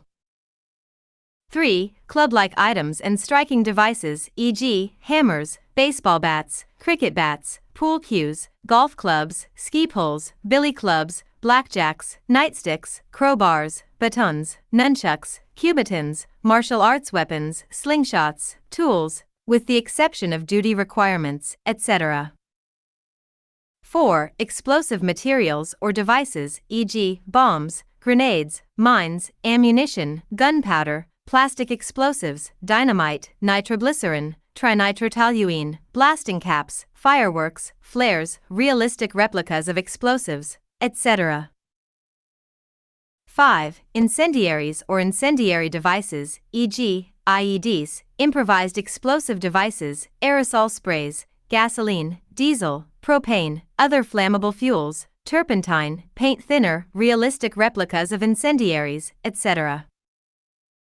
6. Disabling chemicals and other dangerous items, e.g., chlorine, liquid bleach, compressed gas cylinders, e.g., fire extinguishers, mace, pepper spray, tear gas, poisonous gases, nuclear material, illicit drugs, alcohol, etc., except that tenants of any federal courthouse or court facility in the District of Colorado may carry chemical protection agents for personal protection if done in compliance with all local laws. Tenants must maintain personal protection chemical agents in a holster or carrying case and notify the court security officer or other screening official before entering the screening station. However, visitors may not bring such items into the building, courtroom, or any other place where court is being held. B. Sanctions for violations. Violation of this rule shall be grounds for refusing admission to the building, courthouse, courtroom, or any other location in which court business and proceedings are conducted, and for confiscating, securing, or destroying any prohibited item, and may subject the violator to detention, arrest, and prosecution as provided by law, punishment for contempt of court, or any other sanction deemed appropriate. C. Identification or information. On request of a United States Marshal, Court Security Officer, Federal Protective Service Officer, or court official, anyone within or seeking entry to any court building shall produce identification and state the nature of his or her business. Failure to provide identification or information shall be grounds for removal or exclusion from the building. D.C.Colo.LCivR 83.3. Accommodation under Americans with Disabilities Act. Unless otherwise ordered, no later than 7 days before a hearing or trial, counsel or an unrepresented party shall notify the court of an accommodation required under the Americans with Disabilities Act, except a request for the services of an American Sign Language interpreter shall be made no later than 30 days before the hearing or trial. D.C.Colo.LCivR 84.1 Bankruptcy Matters. A. Automatic referral. A case or proceeding brought under or related to Title 11, United States Code, shall be referred automatically to the bankruptcy judges of this district under 28 U.S.C. Section 157. All pleadings and documents in those cases shall be filed directly in the bankruptcy court, and the bankruptcy judges of this district shall exercise jurisdiction under 28 U.S.C. Section 157, b. In a proceeding referred under this rule and determined to be a core matter, if a bankruptcy or district judge determines that entry of a final order or judgment by a bankruptcy judge would be inconsistent with Article 3 of the United States Constitution, the bankruptcy judge, unless otherwise ordered by the district judge, shall hear the proceeding and submit proposed findings of fact and conclusions of law to the district judge. C. Suspension or abstention. Nothing in this rule precludes the bankruptcy judge from suspending or abstaining from proceedings as appropriate under 11 U.S.C. Section 305, 28 U.S.C. Section 1334, c, or other applicable law. D. Withdrawal of reference. The automatic referral in subdivision A may be withdrawn by the assigned district judge. 1. Motion. A motion for withdrawal of reference shall be filed with the clerk of the bankruptcy court under Bankruptcy Rule 5011 and Local Bankruptcy Rule 5011-1. 2. Response. No later than 14 days after service of the motion, a party may file in the bankruptcy court a response and a designation of any additional portion of the record necessary for determination of the motion. 3. Supplementation of. 4. Referral to district court. The bankruptcy judge shall refer the motion to the district court.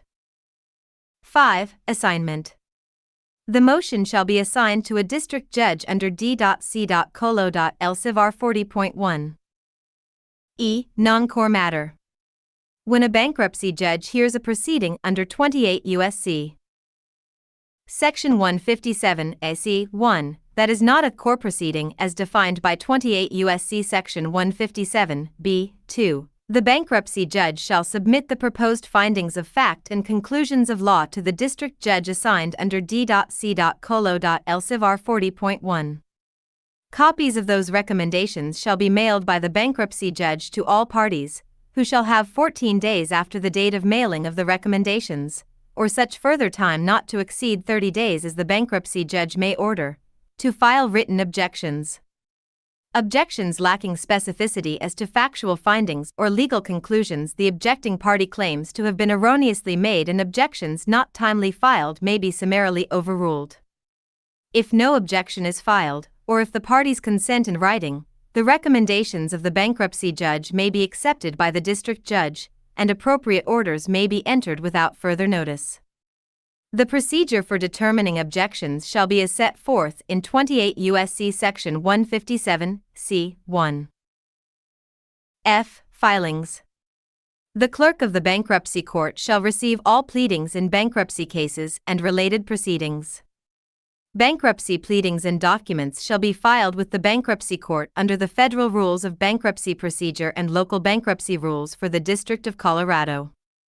Any bankruptcy pleadings and documents filed with the clerk of the district court shall be transferred to the bankruptcy court. G. Post-judgment matters. The bankruptcy judges shall exercise jurisdiction over all post-judgment execution matters arising from a judgment or order entered by bankruptcy judges. Section 2 Criminal Rules United States District Court for the District of Colorado. I. Scope, Purpose, and Construction. D.C.Colo.LCRR 1.1. Scope of the local criminal rules. A. Title and citation. These rules shall be known as the local rules of practice of the United States District Court for the District of Colorado, Criminal. These rules shall be cited as D.C.Colo.LCRR rule, subdivision, paragraph, subparagraph, item, e.g., D.C.Colo.LCRR 47.1, f. 1a. B. C. Scope. These rules apply in all criminal actions, cases, and proceedings, criminal cases, in the United States District Court for the District of Colorado. D. Numbering and indexing. These rules are numbered and indexed insofar as practicable in accordance with the specific designations of the Judicial Conference Uniform Numbering System. E. Judicial Officer. Judicial officer refers to a district judge, magistrate judge, or circuit judge sitting by assignment. F. Clerk. Reference in these rules to the clerk refers to the clerk of the court or a deputy clerk. G. CM/ECF. CM/ECF is the case management/electronic case filing system of the court. H. Pilot programs or special projects. A pilot program or special project may be authorized by the court following reasonable public notice and opportunity for public comment. 1. Public notice shall specify a. The purpose of the pilot program or special project. B. The term of the pilot program or special project.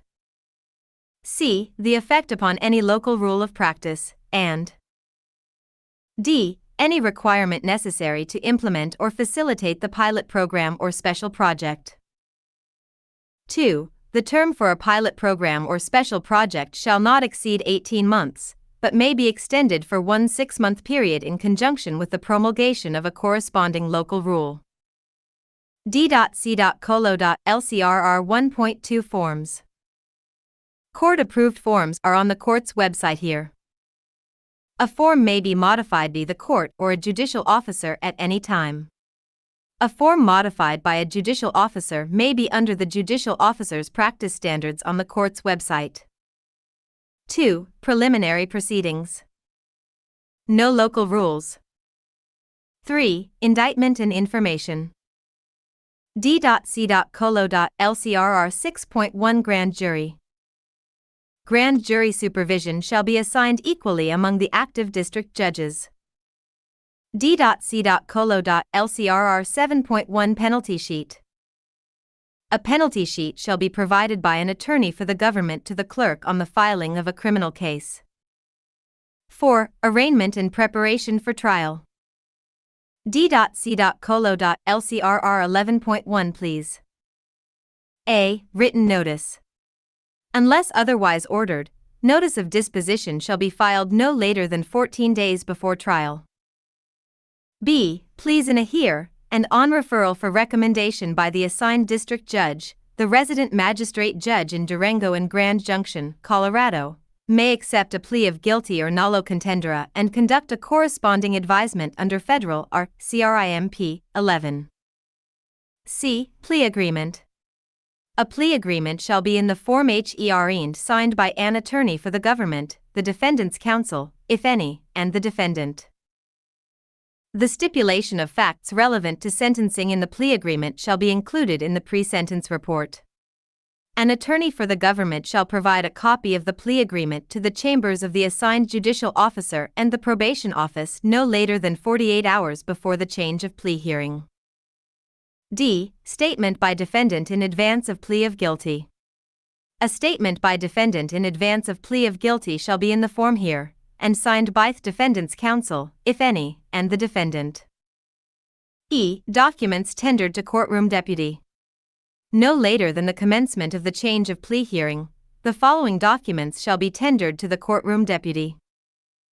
1. The original and a copy of the plea agreement and statement by defendant in advance of plea of guilty, and 2. If applicable, the original and a copy of the written translation of the plea agreement and statement by defendant in advance of plea of guilty.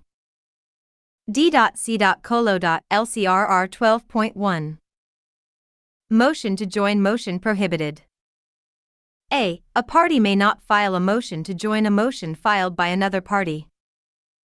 B. The government and each defendant shall file his, or her own motions. A motion shall request specific relief and include a title that identifies the relief requested. In a motion, the party may indicate that the party approves, adopts, and/or incorporates by reference any or all of the reasons stated, arguments advanced, and/or authorities cited by a party in another motion. The party shall identify the related motion of another party by providing the following information. 1. The name of the other party. 2. The precise title of the related motion of the other party. 3. The document number of the related motion in CM/ECF, and 4. The date the related motion was filed. D.C.Colo.LCRR 12.2. Motion, response, and reply. A motion shall not be included in a response or reply to the original motion. A motion shall be filed as a separate document. D.C.Colo.LCRR 17.1.1 Pretrial Conference.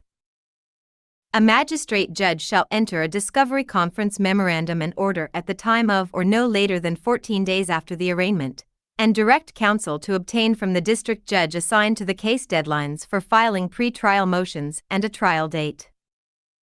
V. Venue. No local rules. 6. Trial. D.C.Colo.LCRR 24.1 Communication with jurors. A party or attorney shall not communicate with, or cause another to communicate with, a juror or prospective juror before, during, or after a trial without order of the judicial officer to whom the case is assigned. 7. Judgment. D.C.Colo.LCRR 32.1 Sentencing Documents. A. Sentencing Statements.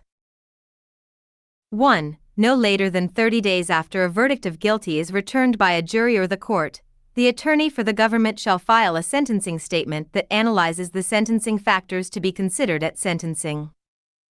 2. B. Objections to pre-sentence report. Objections to a pre-sentence report shall not be included in or combined with a motion for a departure or variance.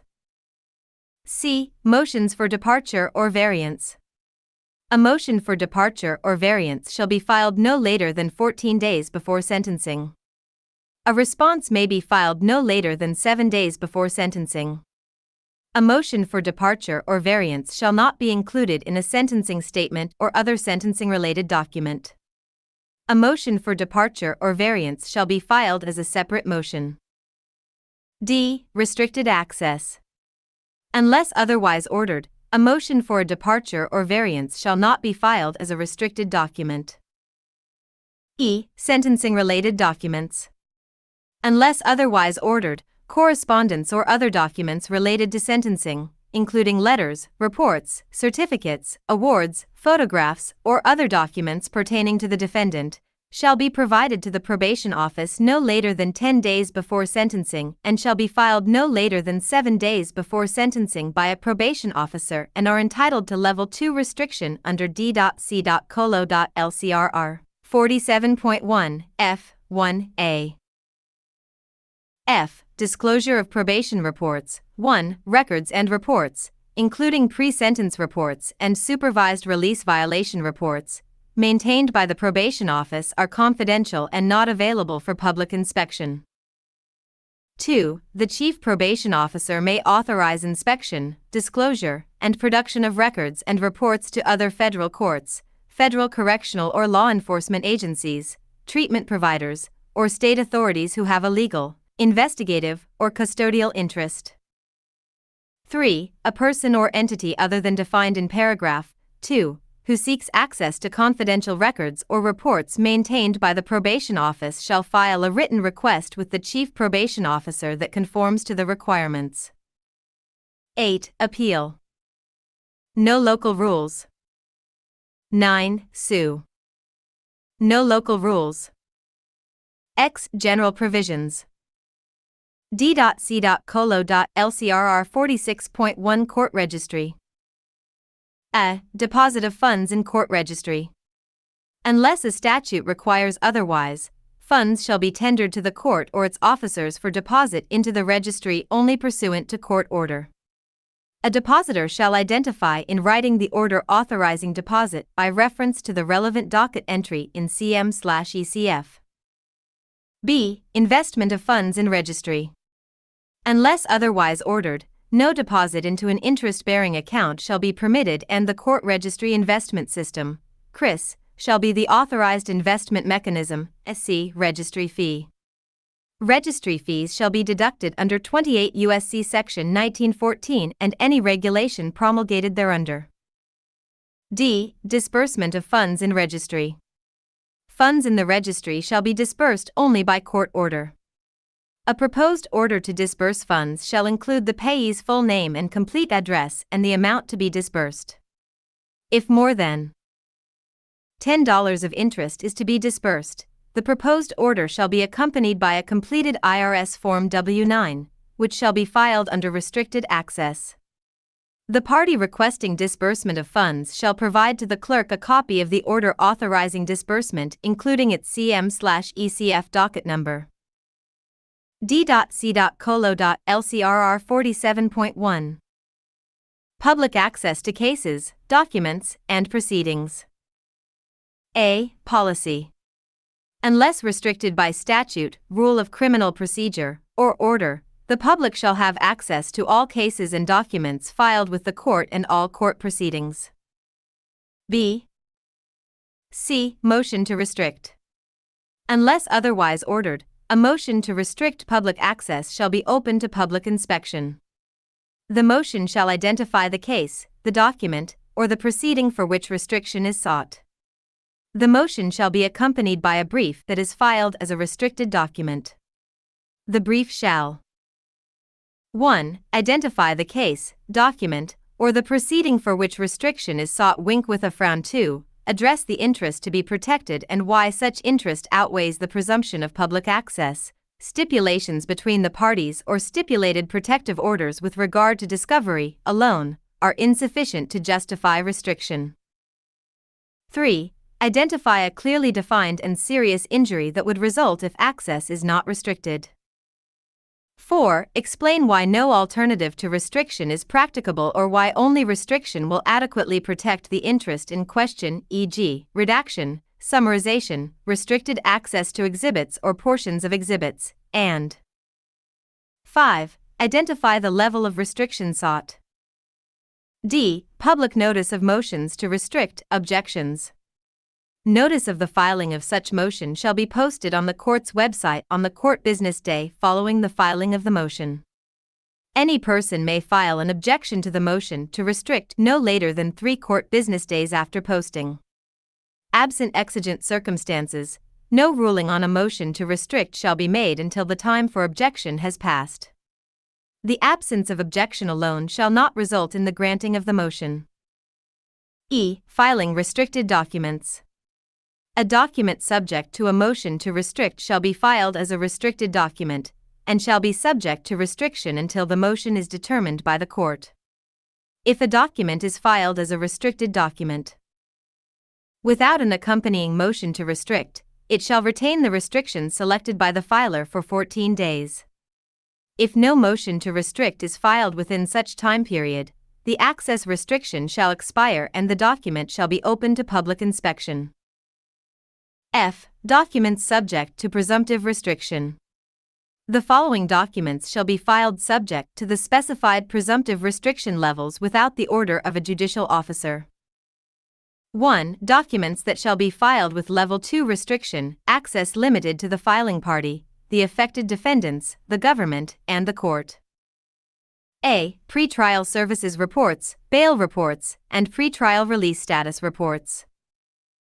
B. C. Pre-sentence reports, sentencing recommendations, and addenda and related documents, including correspondence or other documents related to sentencing, including letters, reports, certificates, awards, photographs, or other documents pertaining to the defendant ed, probation or supervised release violation reports, e. Statements of reasons in judgments in criminal cases. F. Information provided by a person or entity posting bond. 2. Documents that shall be filed with Level 3 restriction, access limited to the filing party and the court. A. Unexecuted bond revocation orders and supporting documents. Unless otherwise ordered, this restriction shall expire on the execution of the order. B. Documents and orders under the Criminal Justice Act. Unless otherwise ordered, this restriction shall expire on the entry of final judgment. C. Indictments. Unless otherwise ordered, this restriction shall expire on the earlier of the arrest or initial appearance of the first or only defendant. 3. Documents that shall be filed with Level 4 restriction, access limited to the court. A. Petitions for summonses or arrest warrants based upon petitions for revocation of probation or supervised release. Unless otherwise ordered, this restriction shall expire on the service of the summons or execution of the warrant. G. Cases subject to presumptive restriction.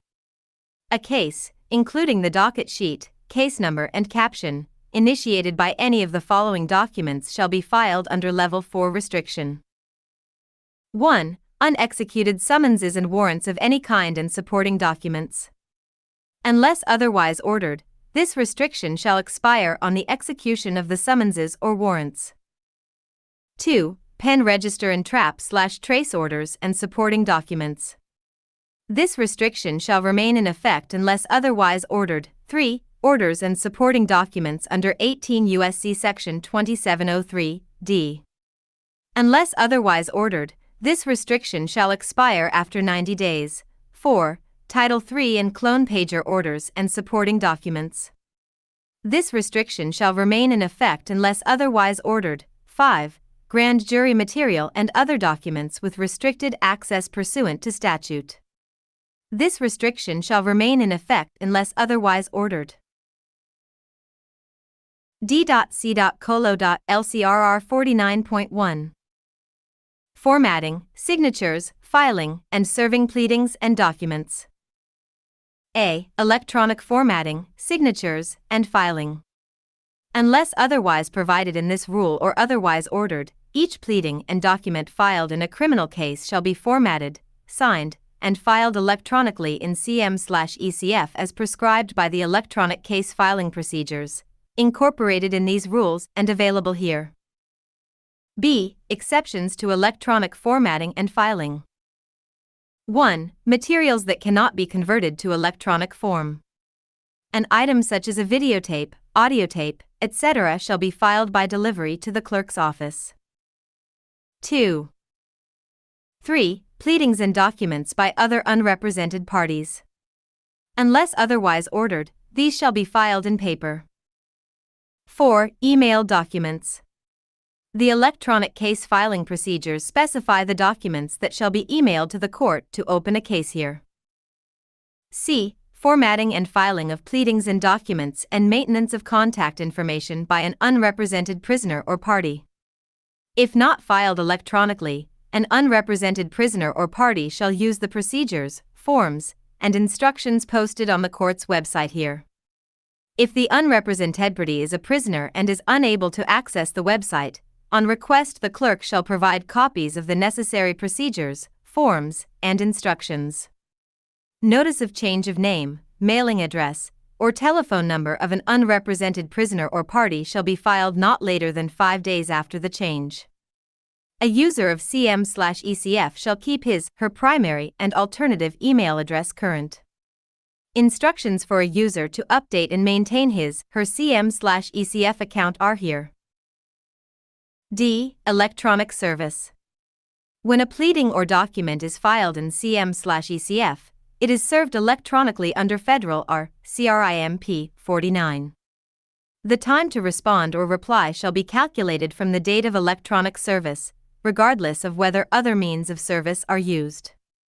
The Notice of Electronic Filing, NEF, generated by CM/ECF constitutes a certificate of service.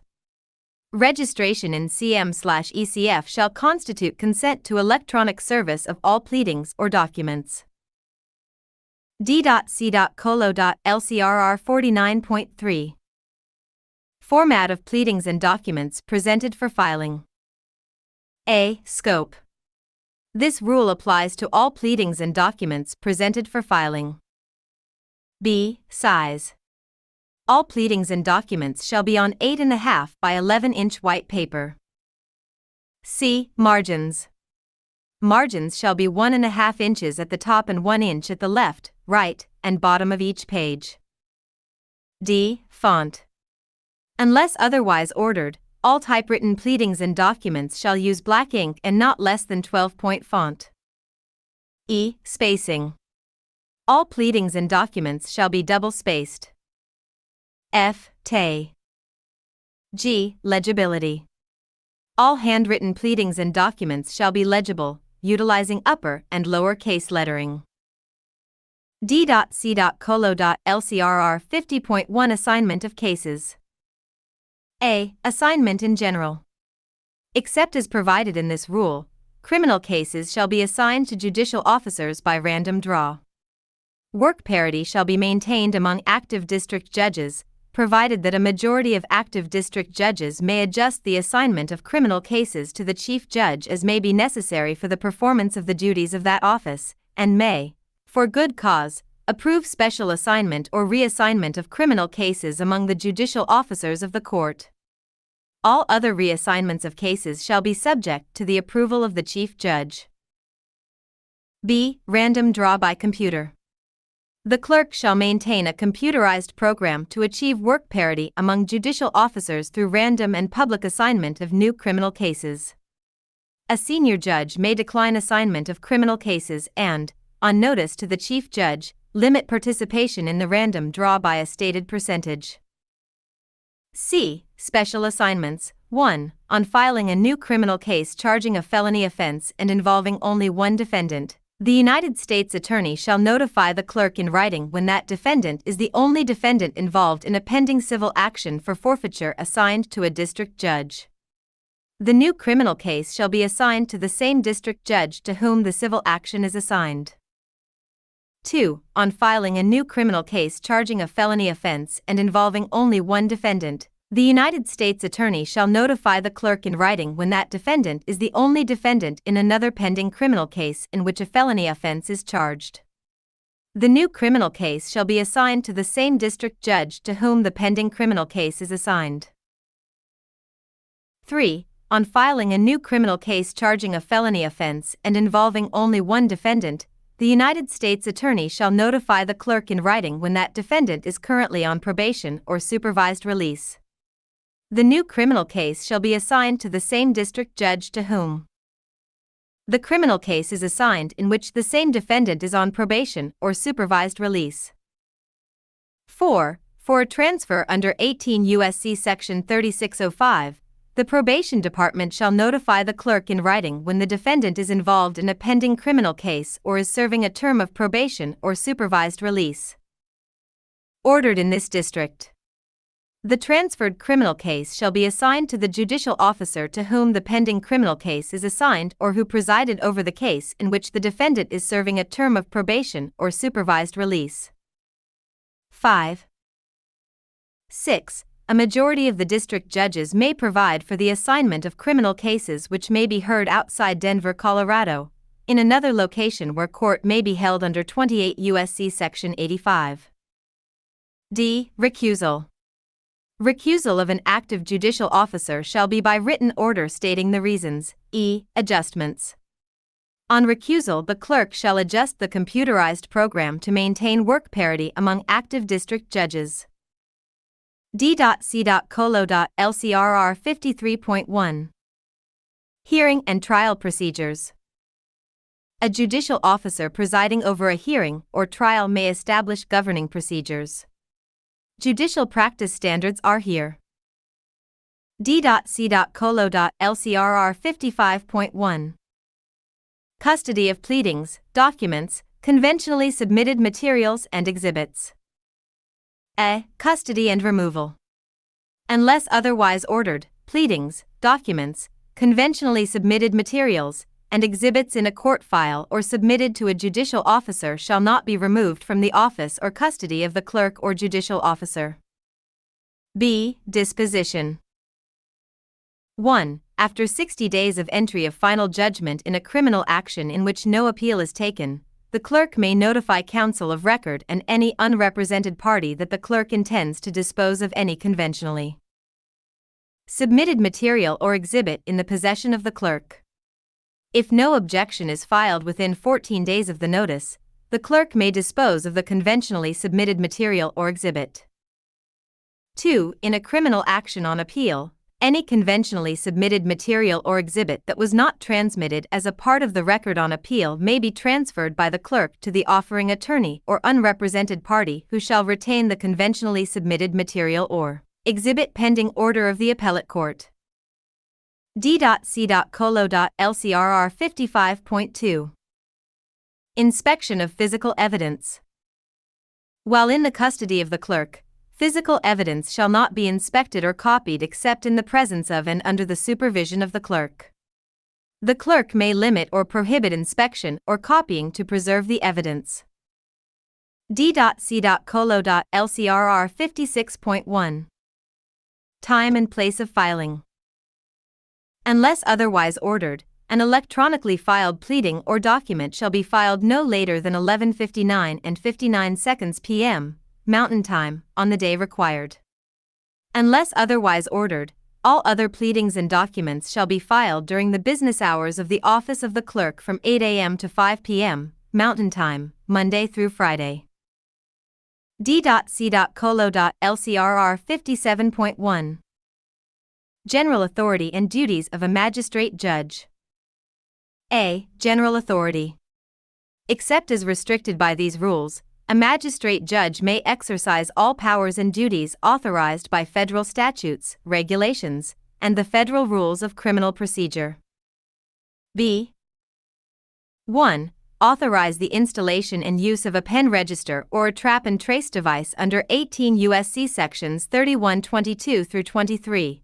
And direct the furnishing of information, facilities, and technical assistance necessary to accomplish the installation of the pen register or trap and trace device.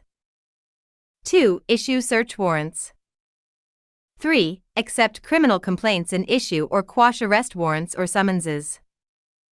4. Accept waivers of indictment under Federal R. CRIMP 7b. 5. Receive the return of indictments by the grand jury and issue arrest warrants or summonses when necessary for the defendants named in the indictments. 6. Restrict and grant access to an indictment. 7. Conduct preliminary proceedings incident to transfer cases under Federal R. CRIMP 20. 8. Exercise powers and duties necessary to extradite fugitives under 18. U.S.C. Sections 3181 through 96. 9. Conduct hearings and issue orders under the Bail Reform Act of 1984, 18. U.S.C. Sections 3141 through 56.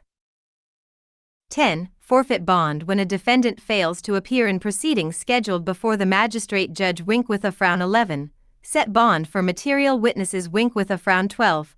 Conduct arraignments by taking and entering pleas and, when necessary, make findings affecting speedy trial considerations under the Speedy Trial Act of 1974, 18 U.S.C. Sections 3161-74 wink with a frown 13. Direct the United States Marshal to arrange for payment of expenses for basic transportation and subsistence for a defendant financially unable to bear the costs of travel to required court appearances. 14. Issue subpoenas and writs of habeas corpus ad testificandum and prosequendum or other orders necessary to obtain the presence of parties, witnesses, or evidence. 15. Conduct non-jury trials in cases involving petty offenses or misdemeanors. 16. Conduct jury trials in cases involving misdemeanors under 18 U.S.C. Section 3401A. 17. Direct the probation office to conduct pre-sentence investigations in cases involving misdemeanors. 18. Perform the functions specified in 18 U.S.C. Sections 4107, 4108, and 4109 regarding proceedings for verification of consent by offenders to transfer to or from the United States, including the appointment of counsel. 19. Appoint counsel for a person subject to revocation of probation, parole, or supervised release, a person in custody as a material witness, a person seeking relief under 28 U.S.C. Sections 2241, 2254, or 2255 or 18 U.S.C. Section 4245, or a person for whom the Sixth Amendment to the United States Constitution or federal law requires the appointment of counsel.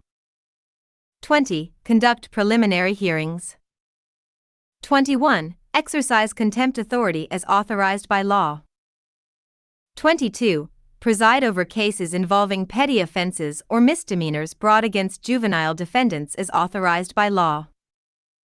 23. Act on post-judgment matters as authorized by law wink with a frown 24. Order psychiatric or psychological examinations and reports under 18 U.S.C. Sections 3552, C, 4241, B, 4244, B, 4245, B, and or 4246, B. 25. Conduct hearings and make recommendations to district judges concerning competency of defendants to stand trial wink with a frown 26. Conduct hearings and make recommendations to district judges on motions to suppress statements or evidence wink with a frown 27. Issue orders on motions to treat a document as a highly sensitive document, and 28. Issue other orders as authorized by law. D.C.Colo.LCRR 57.2. Communication with a judicial officer. Unless otherwise ordered, a party to or an attorney in a proceeding shall not communicate directly about the proceeding in any manner with a judicial officer assigned to the proceeding. D.C.Colo.LCRR 57.3. Recording devices. A. Prohibited recording devices. Unless authorized by a judicial officer, a device whose exclusive or principal use is as a camera, video recorder, or audio recorder may not be brought into or used in a United States courthouse or any location in which court business and proceedings are conducted. B. Prohibited eyeglasses. Any eyeglasses determined to be smart glasses, i.e., eyeglasses, which, at a minimum, may be used as a camera, video recorder, or audio recorder, regardless of manufacturer, make, model, or type of embedded technology, may not be brought into or used in a United States courthouse or any location in which court business and proceedings are conducted. C. Permissible. D. Impermissible uses of permissible devices. A person shall not use a permissible device defined in subdivision C, to take photographs or to make audio or video recordings in any public area in the United States courthouse or any other location in which court business and proceedings are conducted. A person shall not use a permissible device defined in subdivision C, to take photographs or to make audio or video recordings in any courtroom or chambers except as authorized by the judicial officer having direct control of that space. E. Sanctions for violations. Violation of this rule may constitute contempt of court punishable by incarceration and the imposition of fines, costs, and attorney fees. The court authorizes the following agencies and those under contract employment of such agencies to maintain the security of district court spaces. Sad face 1, United States Marshals Service. Wink with a frown. 2, United States Department of Homeland Security Federal Protective Service, and 3, United States General Services Administration. The authority to maintain security through the enforcement of this rule may involve taking possession of the device, searching the device and its contents, and preserving, copying, transferring, or deleting unauthorized video or audio recordings or photographs of court operations, proceedings, or facility space from electronic devices with or without the cooperation of a person found to be in possession of the device. A judicial officer may take action to enforce this rule or to sanction a violator. D.C.Colo.LCRR 57.4. Security and prohibited items. A. Procedures. All persons entering a building, courthouse, courtroom, or any other location in which court business and proceedings are conducted shall be subject to security procedures. All briefcases, purses, parcels, bags, backpacks, and other items shall be passed through an X-ray scanner or magnetometer, or their functional equivalent, and shall be subject to search. This rule shall apply at such other places as a judicial officer may direct. At the direction of the security officer conducting security screenings of persons attempting to enter a building, courthouse, courtroom, or any other location in which court business and proceedings are conducted, eyeglasses shall be passed through an X-ray scanner or magnetometer, or their functional equivalent, and shall be subject to search. Any eyeglasses determined to be smart glasses, i.e., eyeglasses, which, at a minimum, may be used as a camera, video recorder, or audio recorder, regardless of manufacturer, make, model, or type of embedded technology, are prohibited items and shall not be permitted inside and shall not be used in any building, courthouse, courtroom, or any other location in which court business and proceedings are conducted. Unless otherwise ordered, all persons entering a building, courthouse, courtroom, or any other location in which court business and proceedings are conducted are prohibited from entering with any form of weapon, explosive device, destructive device, or any other dangerous material, including, but not limited to, the following. 1. Firearms or firearm replicas, e.g., pellet guns, BB guns, flare guns, spear guns, stun guns, starter pistols, gun-shaped lighters or torches, non-firing replicas, dummy firearms, etc. 3. Club-like items and striking devices, e.g., hammers, baseball bats, cricket bats, pool cues, golf clubs, ski poles, billy clubs, blackjacks, nightsticks, crowbars, batons, nunchucks, cubitons, martial arts weapons, slingshots, tools, with the exception of duty requirements, etc. 4. Explosive materials or devices, e.g., bombs, grenades, mines, ammunition, gunpowder, plastic explosives, dynamite, nitroglycerin, trinitrotoluene, blasting caps, fireworks, flares, realistic replicas of explosives, etc. 5. Incendiaries or incendiary devices, e.g., IEDs, improvised explosive devices, aerosol sprays, gasoline, diesel, propane, other flammable fuels, turpentine, paint thinner, realistic replicas of incendiaries, etc. B. Sanctions for violations. Violation of this rule shall be grounds for refusing admission to the building, courthouse, courtroom, or any other location in which court business and proceedings are conducted and for confiscating, securing, or destroying any prohibited item and may subject the violator to detention, arrest, and prosecution as provided by law, punishment for contempt of court, or any other sanction deemed appropriate. C. Identification or information.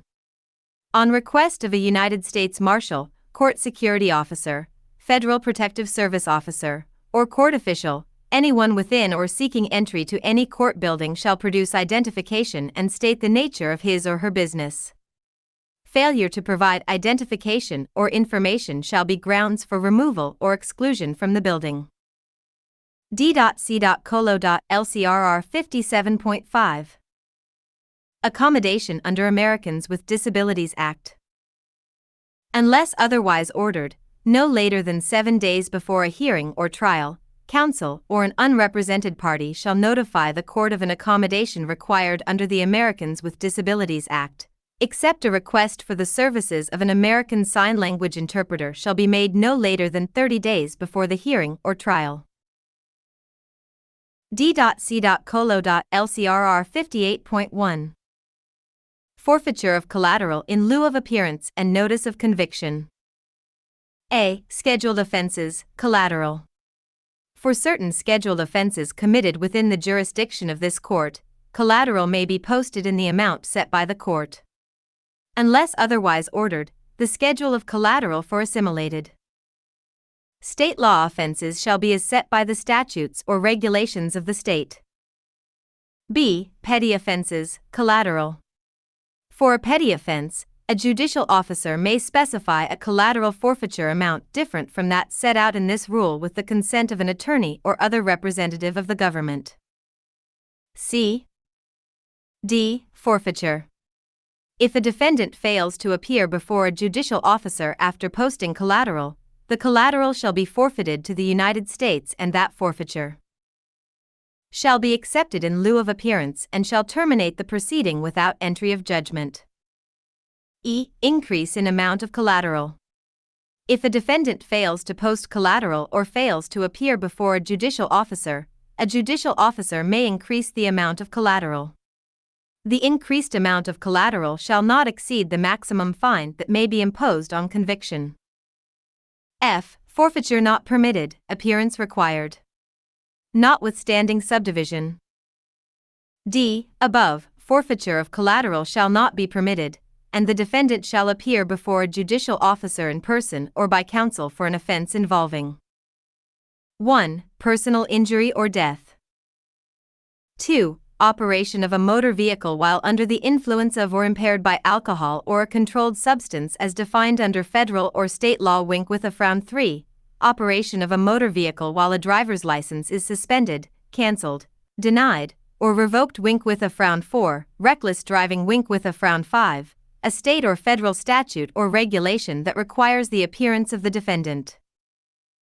6. Illegal use or possession of a firearm, destructive device, or dangerous weapon as defined under federal or state law, or 7. An assault or a crime of violence as defined under federal or state law.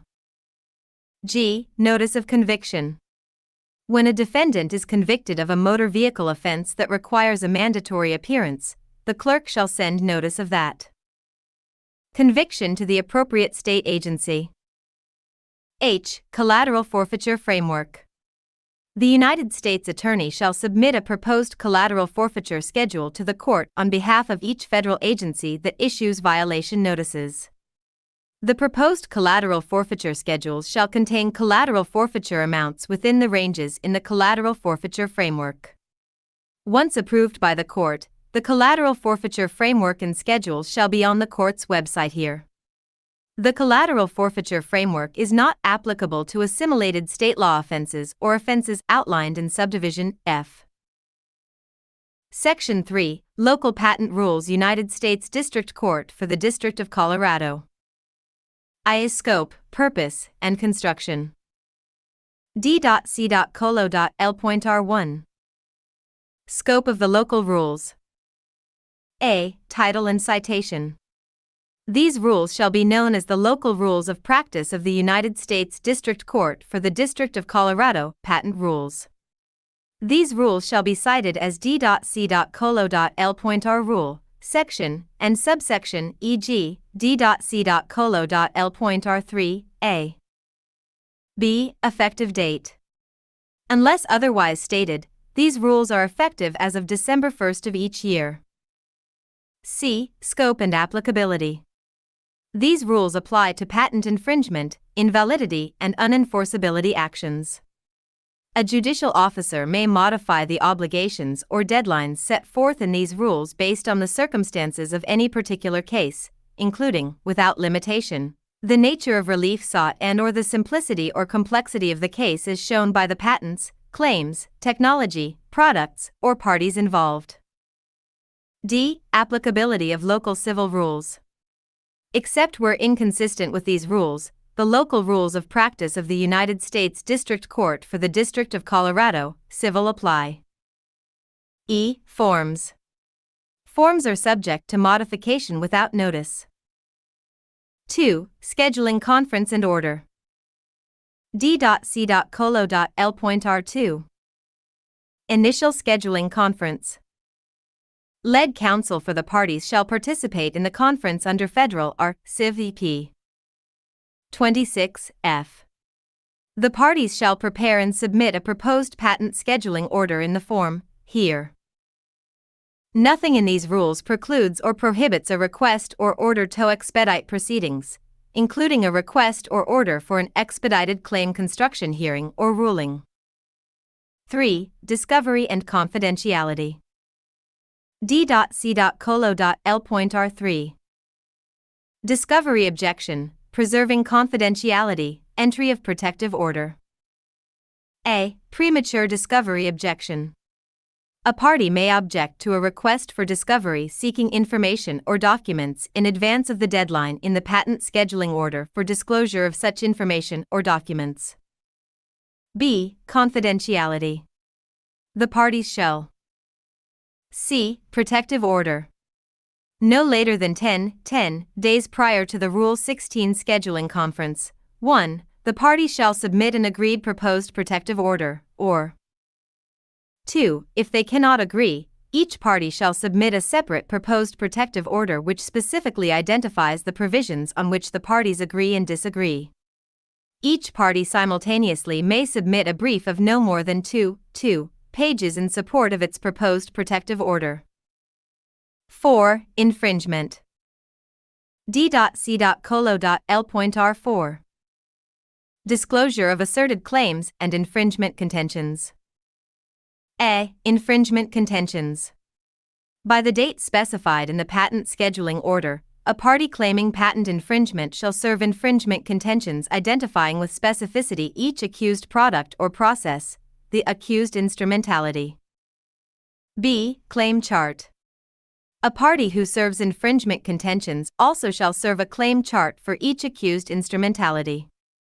If 2 or more accused instrumentalities have the same relevant characteristics, they may be grouped together in one claim chart. The claim charts shall be specific and shall contain the following information. 1. Identification of each claim of each patent in suit that is allegedly infringed by the accused instrumentality. 2. 3. A statement of whether each limitation of each asserted claim is literally present in the accused instrumentality or present under the doctrine of equivalence, and 4. If an allegation of direct infringement is based on acts of multiple parties, a description of the role of each such party in the direct infringement.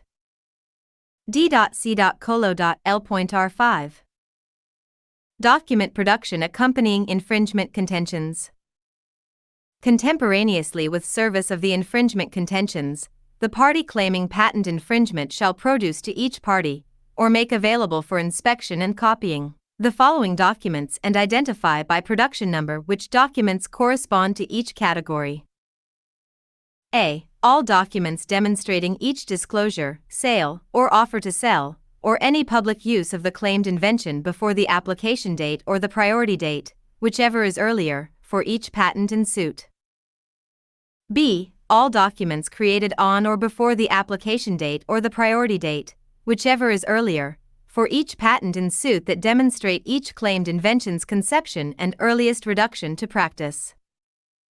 C. A copy of the patents in suit and all communications with the United States Patent and Trademark Office regarding the patents in suit and any related applications, and D. All documents demonstrating ownership of the patent rights by the party claiming patent infringement. D.C.Colo.L.R6. Response to infringement contentions. By the date specified in the patent scheduling order, a party opposing a claim of patent infringement shall serve its response to infringement contentions, which shall be specific and include the following. A clear identification of each limitation of each asserted claim alleged not to be present in the accused instrumentality. B. A detailed description of the factual and legal grow. C. To the extent that the response to infringement contentions is based on claim interpretation, identification of any relevant claim term. D.C.Colo.L.R7. Document production accompanying response to infringement contentions.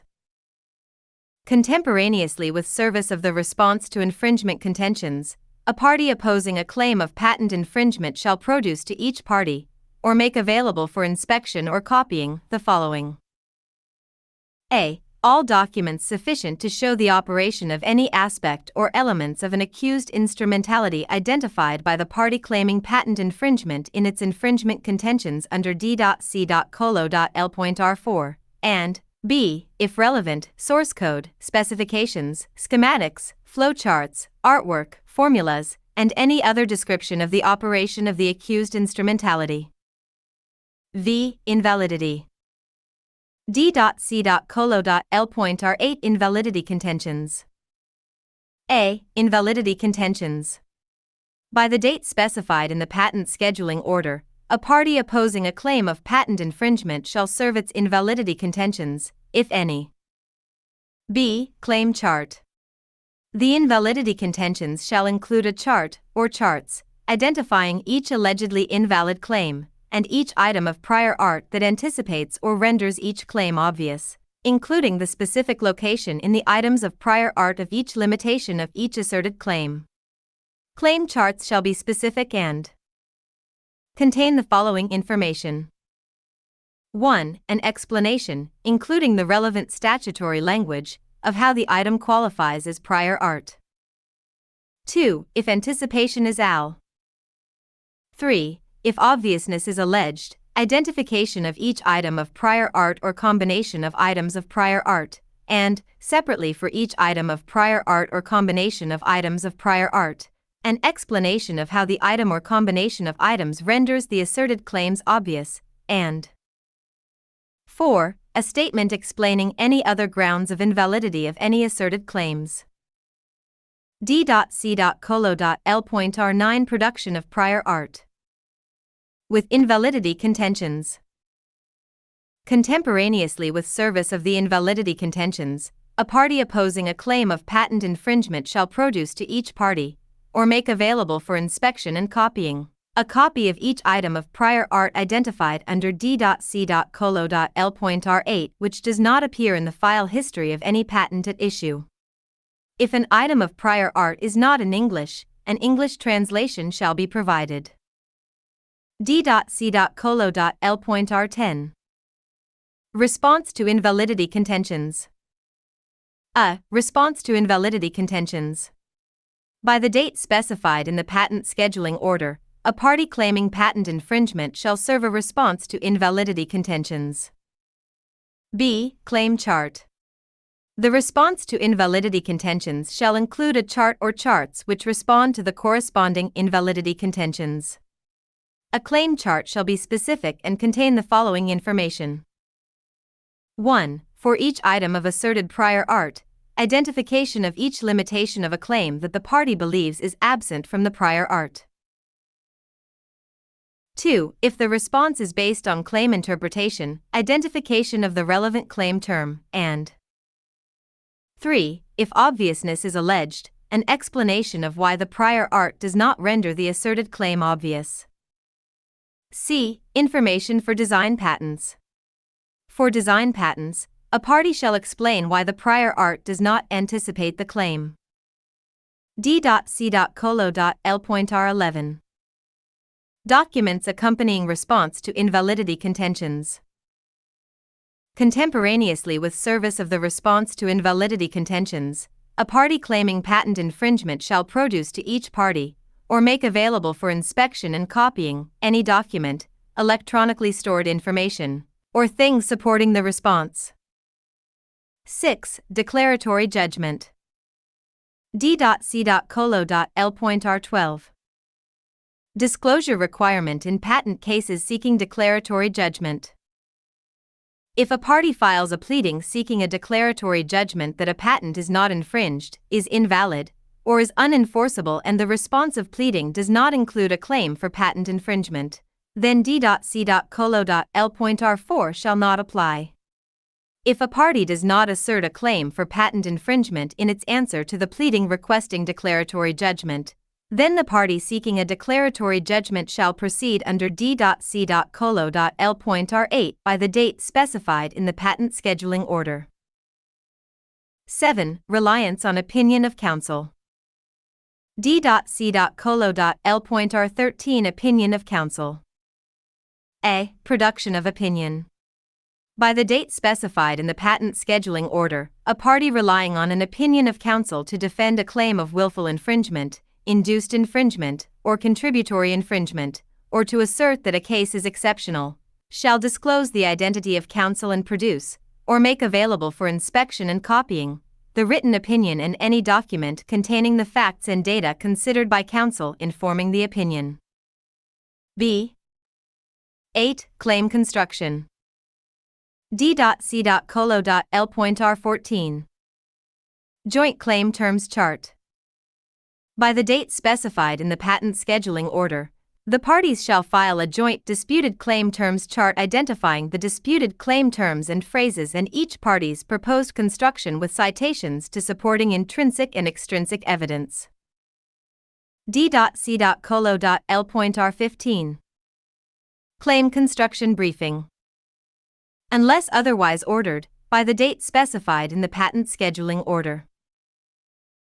A. A party opposing a claim of patent infringement and/or asserting invalidity, if there is no infringement issue in the case, shall file an opening claim construction brief which shall include all supporting evidence.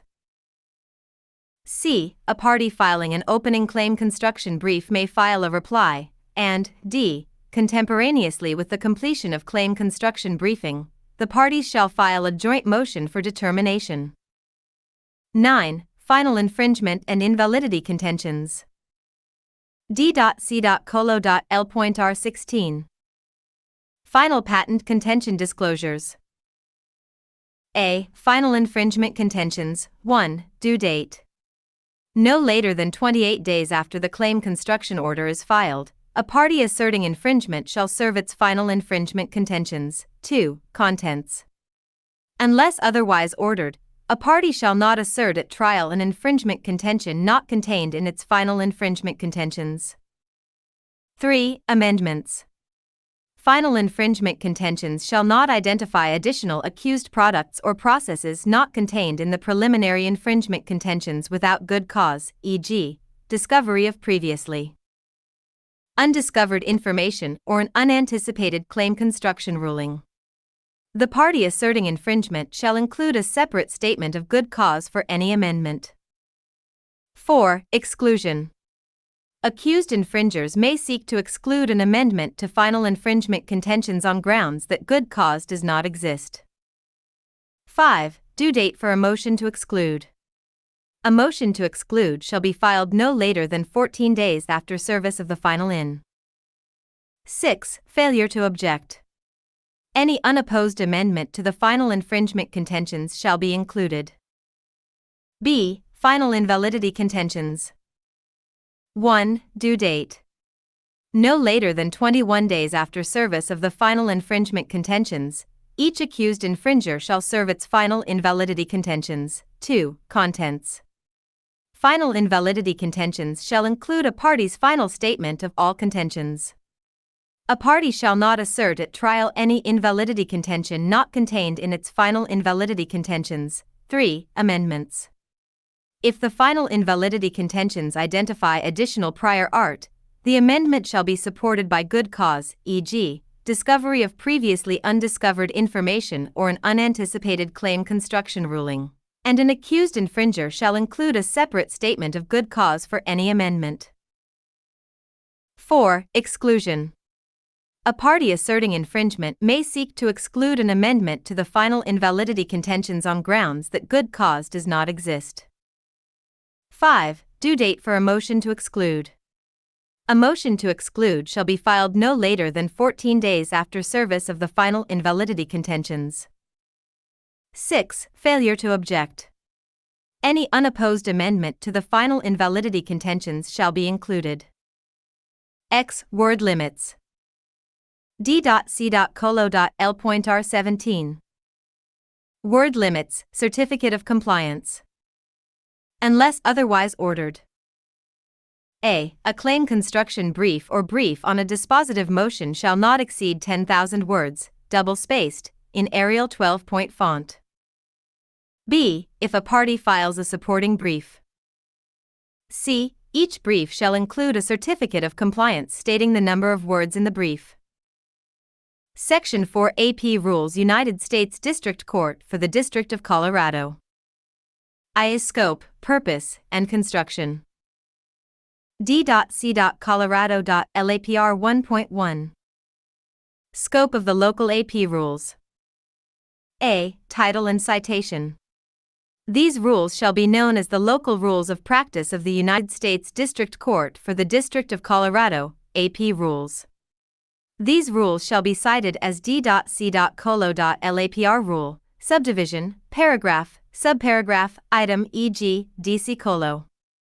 LAPR 1.1, F, 1a. B. Effective date. Unless otherwise stated, these rules are effective as of December 1st of each year. C. Scope. These rules apply to pre-merits management and briefing in a Social Security appeal, a case commenced or reviewed under 5 U.S.C. Section 706 concerning an action or final decision of an administrative agency, board, commission, or officer, or a bankruptcy appeal, AP case. D. Numbering and indexing. These rules are numbered and indexed insofar as practicable in accordance with the specific designations of the Judicial Conference Uniform Numbering System. E. CM/ECF. CM/ECF is the case management/electronic case filing system of the court. F. Pilot programs or special projects. A pilot program or special project may be authorized by the court following reasonable public notice and opportunity for public comment. 1. Public notice shall specify a. The purpose of the pilot program or special project. C. The effect upon any local rule of practice, and D. Any requirement necessary to implement or facilitate the pilot program or special project. 2. The term for a pilot program or special project shall not exceed 18 months, but may be extended for one 6-month period in conjunction with the promulgation of a corresponding local rule. D.C.Colorado.LAPR 1.2 Forms. Court-approved forms are on the court's website here. A form may be modified by the court or a judicial officer at any time. A form modified by a judicial officer may be under the judicial officer's practice standards on the court's website. 2. Commencement of action, form of pleading, service of process, and assignment of AP cases. D.C.Colorado.LAPR 3.1 Civil cover sheet. A properly completed civil cover sheet here shall be filed at the commencement of every AP case.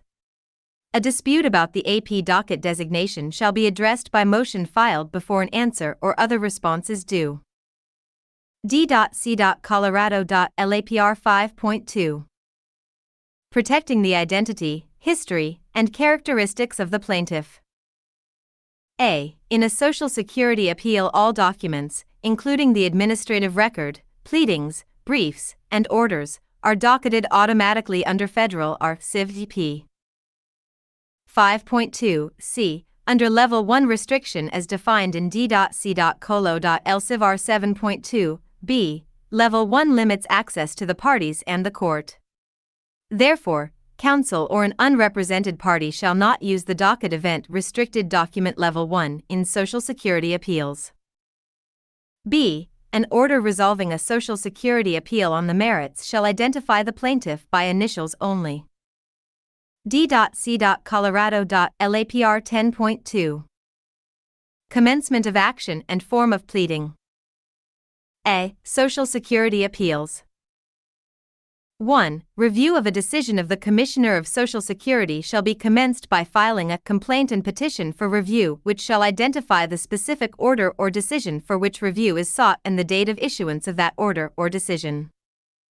2. B. Bankruptcy appeals. Appeals to the United States District Court for the District of Colorado from the Bankruptcy Court shall be commenced and administered as prescribed in Part 8 of the Federal Rules of Bankruptcy Procedure 8001 to 8028 and D.C. Colo.LAPR 16.1 and 16.2. C. Administrative appeals/actions for review of final agency orders, decisions, or rulemaking.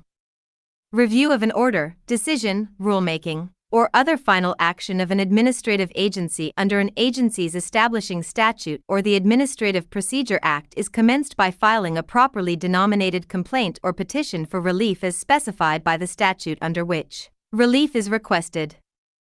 The complaint or petition for relief shall include factual allegations relating to the grounds on which the agency action is being challenged and the legal basis for plaintiff/petitioner's entitlement to relief. D.C. Colorado.LAPR 10.3 AP Docket. Opening an AP case.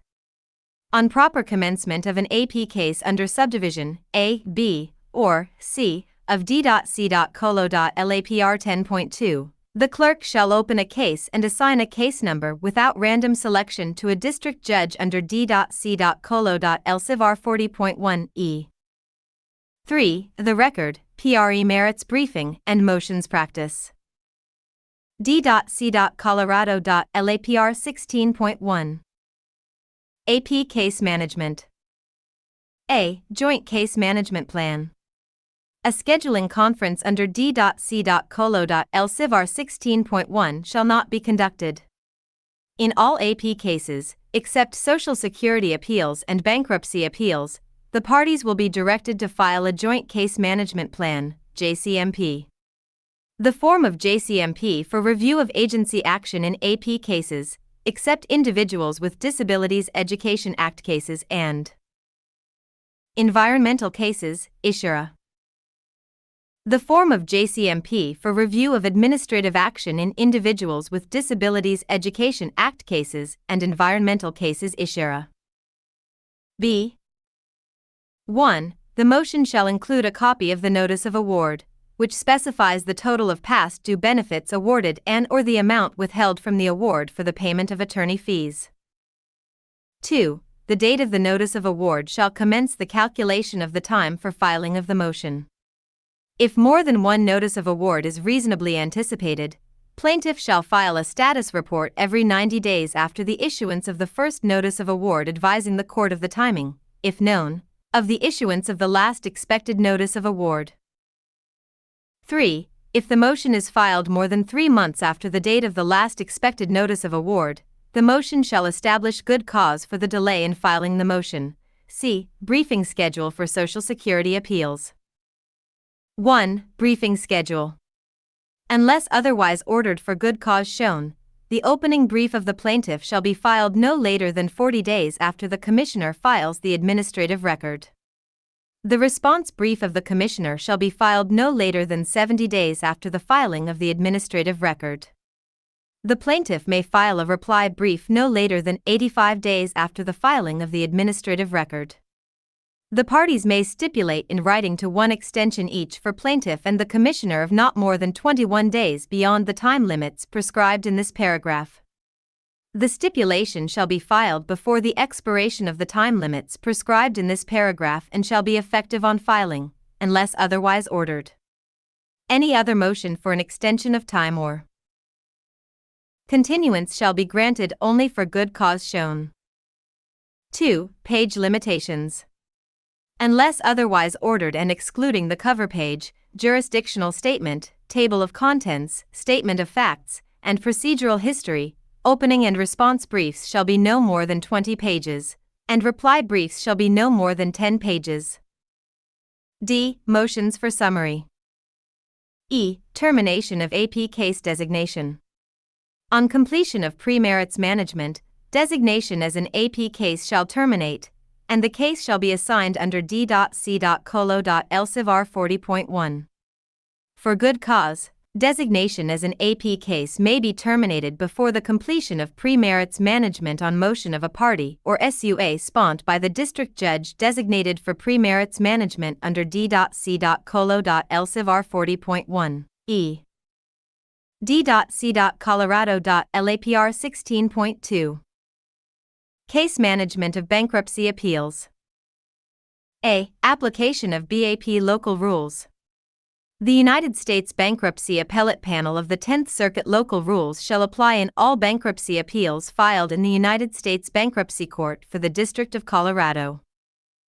B. Responsibilities of the BAP Clerk's Office. The BAP Clerk's Office shall perform the following clerk's office and staff attorney functions for all bankruptcy appeals filed in the United States Bankruptcy Court for the District of Colorado. 1. Making the initial determination of the validity of any election. With a frown. 2.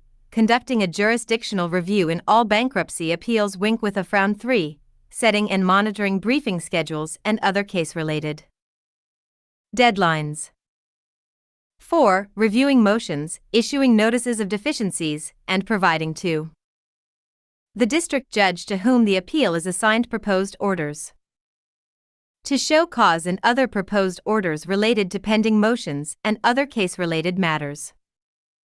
5. Providing support to attorneys and pro-se parties. 6. Coordinating with the district judge to whom the appeal is assigned. The management and resolution of all jurisdictional issues and pending motions. 7. Submitting the appeal to the district judge to whom the appeal is assigned once the appeal is fully briefed for resolution of the appeal on the merits with the further assistance, if any, of the BAP Clerk's Office as the district judge may request or accept, and 8. Conducting any other functions reasonably necessary to assist the district judge to whom the appeal is assigned to achieve an efficacious resolution of the appeal. C. Responsibilities of the United States District Court for the District of Colorado, District Court. 1. The District Court shall allow the BAP Clerk's Office to perform case management and utilize electronic case filing on the CM/ECF system of the District Court, and 2. The District Court shall cooperate and coordinate with the United States Bankruptcy Appellate Panel of the 10th Circuit to the extent necessary to achieve an efficacious resolution of the appeal and to effectuate the terms of any memorandum of understanding between them. 4. Consent jurisdiction of a magistrate judge. D.C.Colorado.LAPR 72.2. Consent jurisdiction of a magistrate judge. A. Designation. Under 28 U.S.C. Section 636 C.1, and subject to this rule, all full-time magistrate judges are designated specially to conduct any or all proceedings in Social Security appeals following completion of pre-merits management. B. C. Unanimous consent determination. To consent to the jurisdiction of a magistrate judge under 28 U.S.C. Section 636 C, all parties shall complete and file a consent/non-consent to United States Magistrate Judge Jurisdiction form here. Unless otherwise ordered by the pre-merits district judge, written consent to proceed before a magistrate judge shall be filed no later than the date on which the joint case management plan is filed, or for Social Security appeals no later than 45 days after the administrative record is filed. If the parties consent, the pre-merits district judge shall then determine whether to enter an order of reference under 28 U.S.C. Section 636 C. D. Assignment.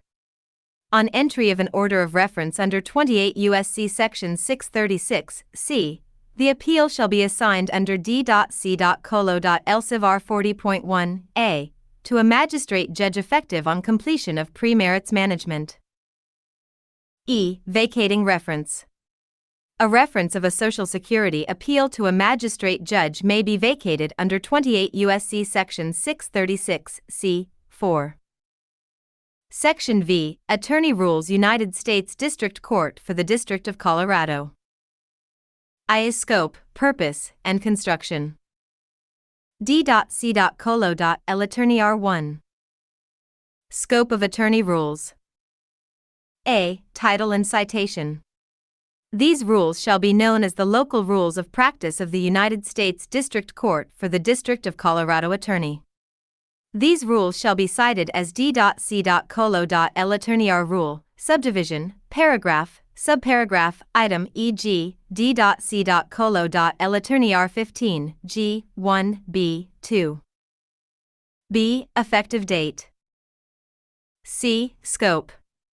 These rules shall apply to all attorneys who are admitted to the bar of this court, or who purport to appear in the United States District Court or the United States Bankruptcy Court for the District of Colorado. D. Effect on authority of court. Nothing stated in these rules shall be deemed to negate or diminish the express or inherent disciplinary powers of the court or a judicial officer. 2. Standards of professional conduct. D.C.Colo.L Attorney R2. Standards of professional conduct. A. Standards of professional conduct. Except as provided by Subdivision B, or order or rule of the United States Bankruptcy Court for the District of Colorado, the Colorado Rules of Professional Conduct, Colorado RPC, are adopted as standards of professional responsibility for the United States District Court and the United States Bankruptcy Court for the District of Colorado. A judicial officer may impose additional standards of professional conduct by practice standard or order, the violation of which constitutes grounds for discipline under D.C.Colo.L Attorney R 7, B, 1. B. Exceptions. The following provisions of the Colorado Rules of Professional Conduct, Colorado RPC, are excluded from the standards of professional responsibility for the United States District Court and the United States Bankruptcy Court for the District of Colorado. 1. Colorado RPC 1.2 c. Limiting scope of representation, except that, if ordered, and subject to D.C.Colo.L Attorney R 5, A, and B, an attorney may provide limited representation to an unrepresented party or an unrepresented prisoner in a civil action, and 2. Co. C. Federal Pro Se Clinic. An attorney may provide short-term limited legal services through the Federal Pro Se Clinic, FPSC, subject to the standards of conduct adopted by the FPSC. 3. Bar of the Court, Good Standing, Resignation. D.C.Colo.L Attorney R 3. Requirements for bar of the court. A. Application. An applicant for admission to the bar of this court shall be a person licensed by the highest court of a state, federal territory, or the District of Columbia, on active status and eligible to practice law in a state, federal territory, or the District of Columbia, and a member of the bar in good standing in all courts and jurisdictions where the applicant has been admitted. Each applicant shall complete an approved form provided by the clerk and shall pay all fees established by the court. B. Consent to jurisdiction, certification of familiarity with local rules. An attorney who applies for admission to the bar of this court. 1. Consents to this court's exercise of disciplinary jurisdiction over any alleged misconduct. 2. Certifies familiarity with the local rules of practice of this court, and 3. Certifies familiarity with the standards of professional conduct adopted in this court in D.C.Colo.L Attorney R 2. C. Member in good standing. An attorney admitted to the bar of this court must remain in good standing in all courts where admitted. In good standing means not suspended or disbarred by any court for any reason. An attorney whose suspension or disbarment has been stayed by order of the disciplining court prior to the effective date of the suspension or disbarment remains in good standing. An attorney who is not in good standing shall not practice before the bar of this court or continue to be an attorney of record in any pending case. On notice to this court of lack of good standing from the suspending or disbarring jurisdiction, or otherwise, the clerk shall make a notation in the court record of such lack of good standing. D. Relief from rule of 1. Applications. An attorney who seeks relief from the rule of good standing in subdivisions A and SC shall file a request for relief, which shall be referred to the Committee on Conduct for its recommendation to the disciplinary panel for final determination. 2. Standards. It is presumed that discipline imposed by another court against a member of the bar of this court is appropriate. To obtain relief, the attorney so disciplined has the burden to establish by clear and convincing evidence that a. The procedure resulting in discipline by the court was so lacking in notice or opportunity to be heard as to deny due process. b. The application of the rule of good standing in subdivision C would result in grave injustice, or c. The kind of misconduct warrants substantially less severe discipline.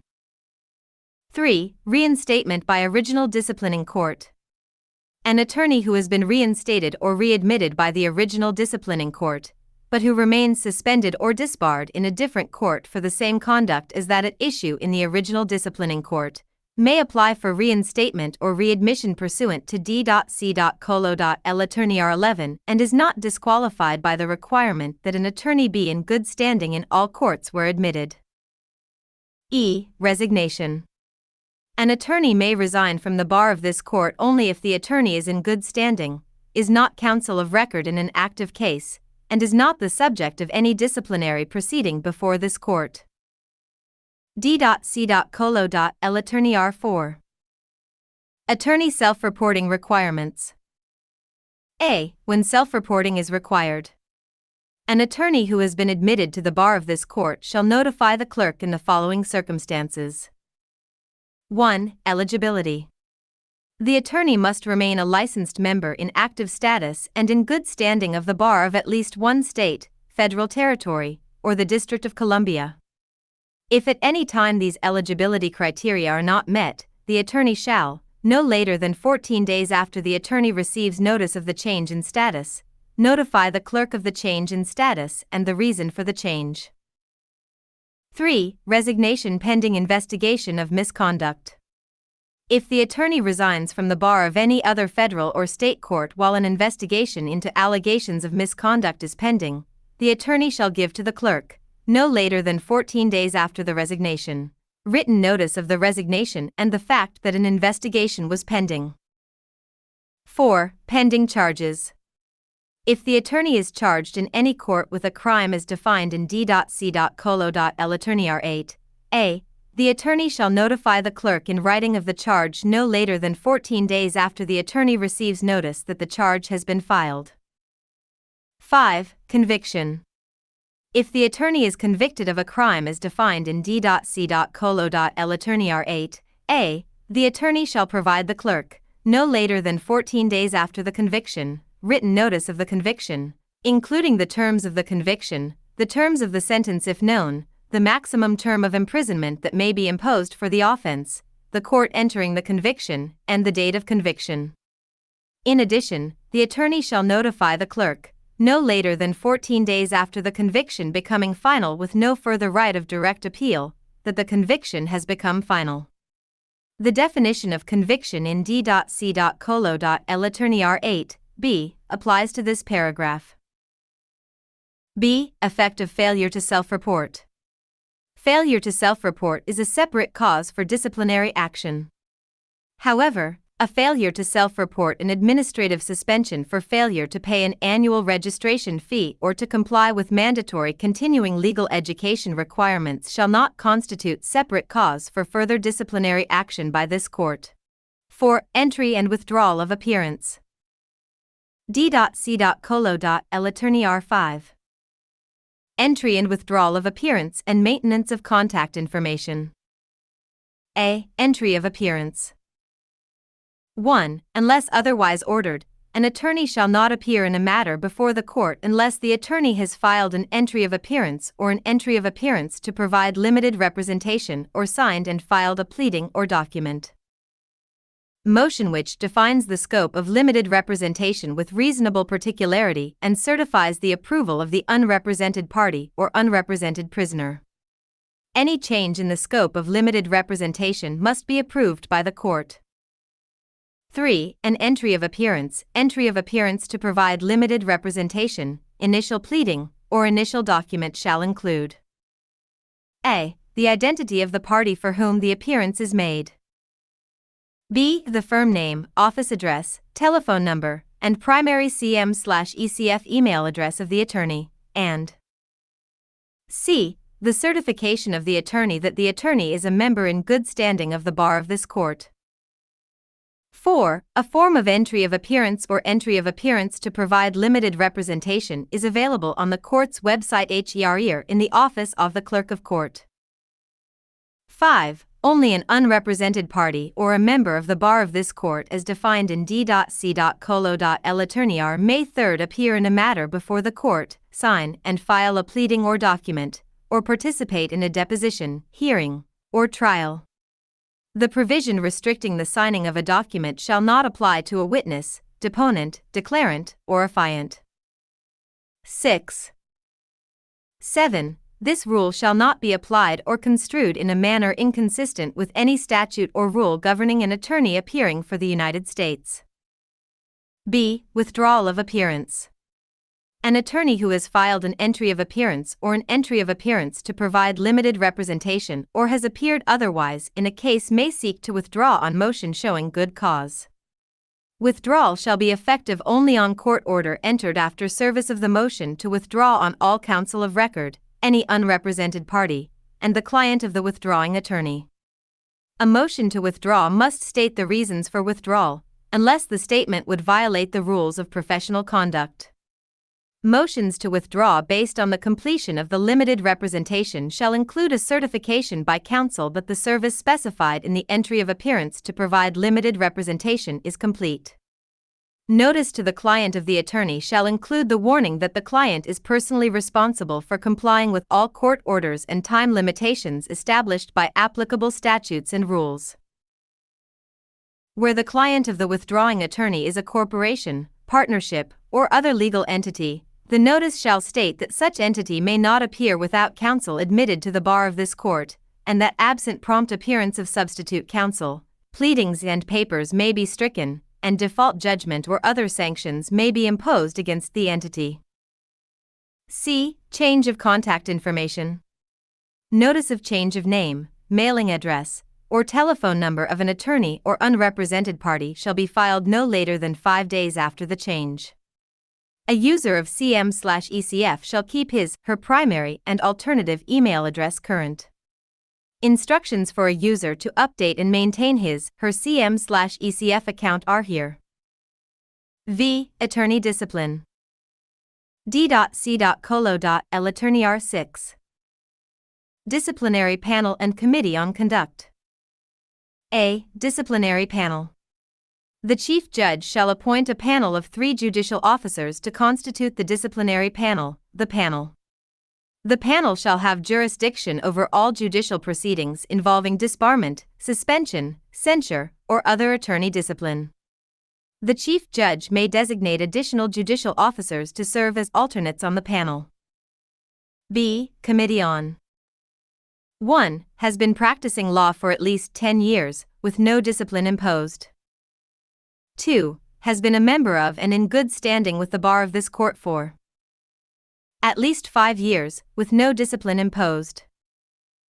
3. Has experience that makes the applicant especially qualified to investigate matters governed by the disciplinary rules of the court and the Colorado Rules of Professional Conduct. C. Duties of the committee. The committee shall receive, investigate, consider, and act on complaints against members of the bar of this court, applications for reinstatement or readmission, applications for relief from the rule of good standing, and allegations that a member of the bar of this court is incapable of practicing law due to a disability, including, but not limited to, physical or mental disability or substance abuse. The chairperson shall appoint 1 or more members to present and prosecute charges and to prepare orders and judgments as directed by the panel. The committee is authorized to report any information consistent with the objectives of this rule to the authorized disciplinary body of any bar or court where the applicant or respondent attorney is admitted. The committee may perform any additional duties implied by these rules or assigned by order of the panel. D. Abstention and disqualification of current and former committee member. A committee member shall refrain from participating in any disciplinary proceedings in which a judge, similarly situated, would be required to recuse. A committee member shall not represent an attorney in any matter before the committee. A former committee member shall not represent any attorney investigated or prosecuted during the former committee member's term on the committee. D.C.L Attorney R7. Complaints and grounds for discipline. A. Complaints. A complaint against a member of the bar of this court for any conduct which may justify any disciplinary action, not limited to suspension or disbarment, shall be filed in writing under oath, except that a complaint filed by a judicial officer need not be under oath. A complaint shall be filed with or referred to the committee. B. 1. A violation or attempted violation of the standards of professional responsibility or of a practice standard or order imposing additional standards of professional conduct. 2. A willful failure to comply with a subpoena validly issued by the committee or the panel, or the knowing failure to respond to a lawful demand from the committee or the panel, except that this rule does not require disclosure of information otherwise protected by privilege or applicable rules relating to confidentiality. And 3. A conviction of a crime defined in Subdivision 8A, in which case the committee may consider the underlying facts to recommend to the panel whether disciplinary proceedings are warranted. C. Types of sanctions. Misconduct shall be grounds for imposition of one or more of the following sanctions. 1. Disbarment. Disbarment means the removal of the attorney from the bar of this court. 2. Suspension. Suspension means the revocation for an appropriately fixed period of time of the authorization and good standing of the attorney to practice in this court. Suspension may be stayed in whole or in part. 3. Public censure. Public censure means a reproach made in public. D. Investigation of complaints.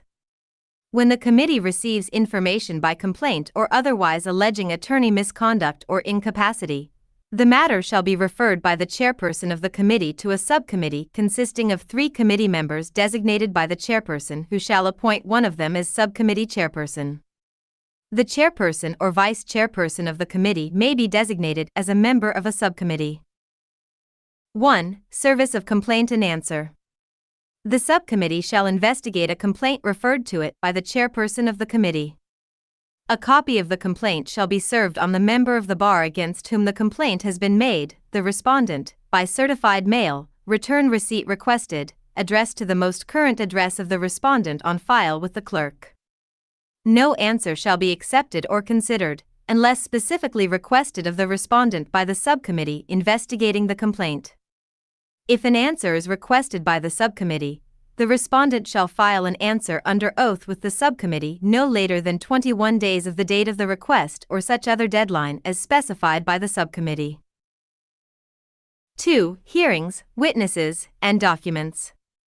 The subcommittee shall have the authority to request documents, interview or depose witnesses, and consult experts.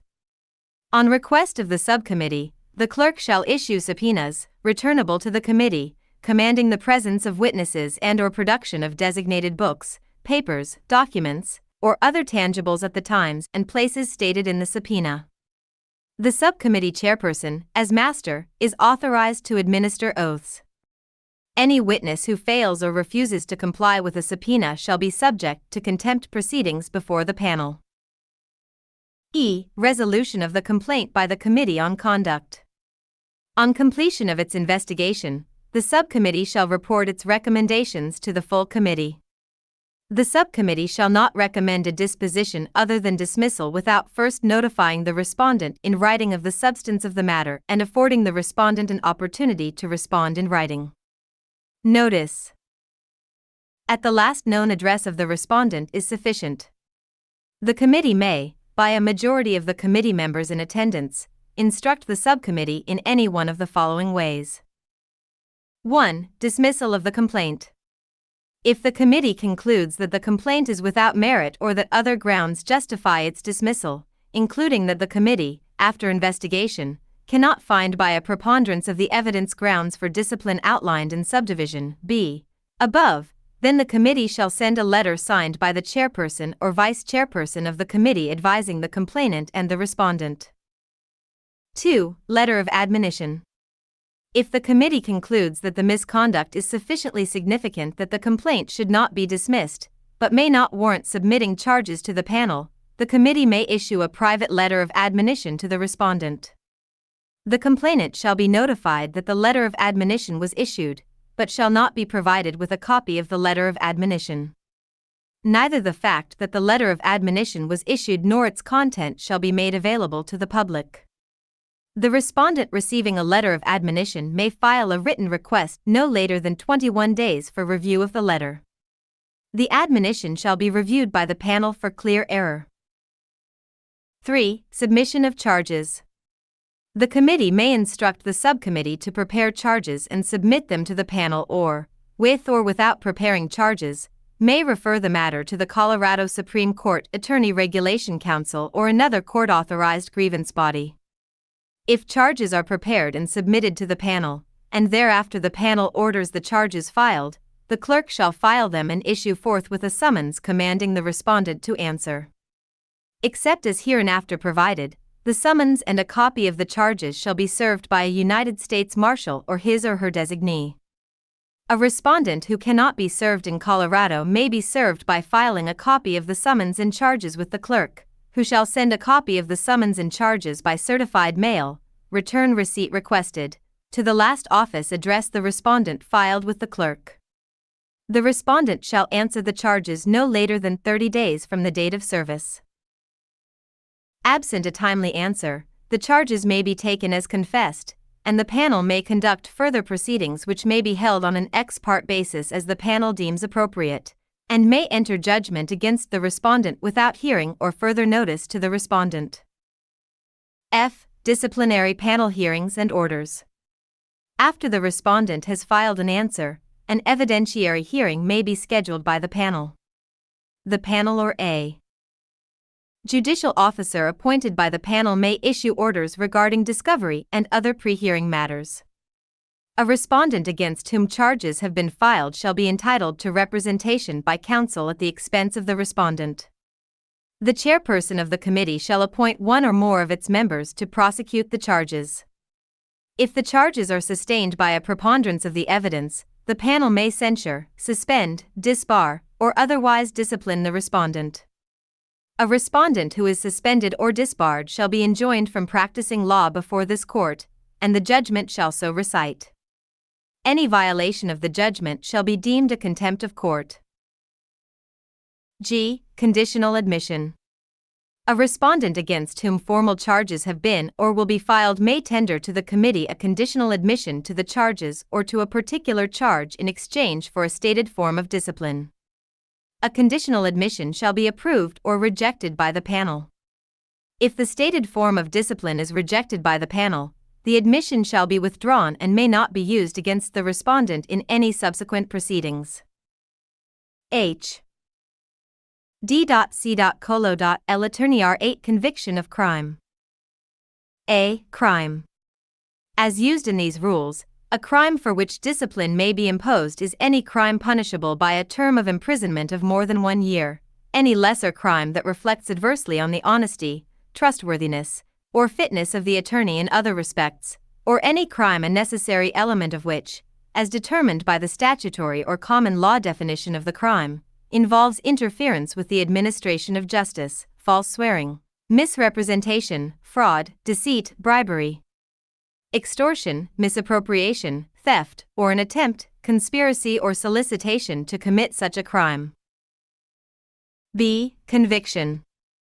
As used in these rules, a conviction shall include a verdict of guilty, a plea of guilty, or a plea of nolo contendere, regardless of whether entry of judgment of conviction or imposition of sentence is suspended or deferred by the court. C. Duty of the clerk. After receiving notice of a conviction of a member of the bar of this court for a crime as defined in subdivision A, the clerk shall immediately notify the panel and the attorney. D. Interim. 1. General procedure. The panel may place an attorney on interim suspension immediately on proof of a conviction of the attorney for a crime as defined in subdivision A, regardless of the pendency of any appeal. Alternatively, the panel may refer the attorney to the committee for investigation and recommendation. 2. Opportunity to object. The attorney may submit in writing any objection that establishes that the interim suspension may not properly be ordered, such as proof that the crime did not constitute a crime as defined in subdivision A, or that the attorney is not the individual convicted, or that other grounds preclude interim suspension. 3. Termination. On a written showing by the attorney of extraordinary circumstances, the panel may vacate an order of suspension. 4. Effect of reversal or vacatur of conviction. With the exception of a guilty plea resulting in a deferred judgment or sentence, if an attorney suspended under this rule demonstrates that the underlying conviction has been reversed or vacated, the order of interim suspension shall be vacated and the attorney reinstated. The vacatur of the interim suspension shall not automatically terminate any disciplinary proceeding then pending against the attorney. E. Formal charges. The conviction for a crime as defined in subdivision A is final when there has been a plea of guilty or a plea of nolo contendere, or, in the event of a guilty verdict, on the conclusion of any direct appeals. When the conviction for a crime as defined in subdivision A is final, the committee shall consider the facts and shall determine whether to submit formal charges to the panel pursuant to D.C.L. 7 E3. If the committee submits formal charges to the panel, the committee shall recommend the nature and extent of the discipline to be imposed. F. Other grounds for discipline. Notwithstanding the disposition of criminal charges, the committee may consider the underlying facts to determine if disciplinary proceedings are warranted. D.C.L. 9. Effect of resignation from bar of another court while under investigation. On receipt of notice that any member of the bar of this court has resigned from the bar of any other federal or state court while an investigation into allegations of misconduct is pending in that court, the panel may disbar or suspend the attorney from practicing as a member of the bar of this court. 6. Incapacity. D.C.L. 10. Incapacity due to disability or substance abuse. A. Allegation or evidence of incapacity due to disability or substance abuse. 1. Committee investigation. When the committee receives an allegation or evidence that a member of the bar of this court may be unable to fulfill his or her professional responsibilities because of mental or physical disability or substance abuse, the committee may take or direct whatever action it deems appropriate to investigate the matter. The investigation may include examination by such experts the committee shall designate. The cost of such examination shall be borne by the court. If the attorney fails or refuses to submit to the examination, the panel may initiate contempt proceedings and impose appropriate punishment. The attorney may obtain an independent opinion from an expert or experts of his or her choice at his or her sole expense and may submit the results of such additional examinations and any written submissions to the committee.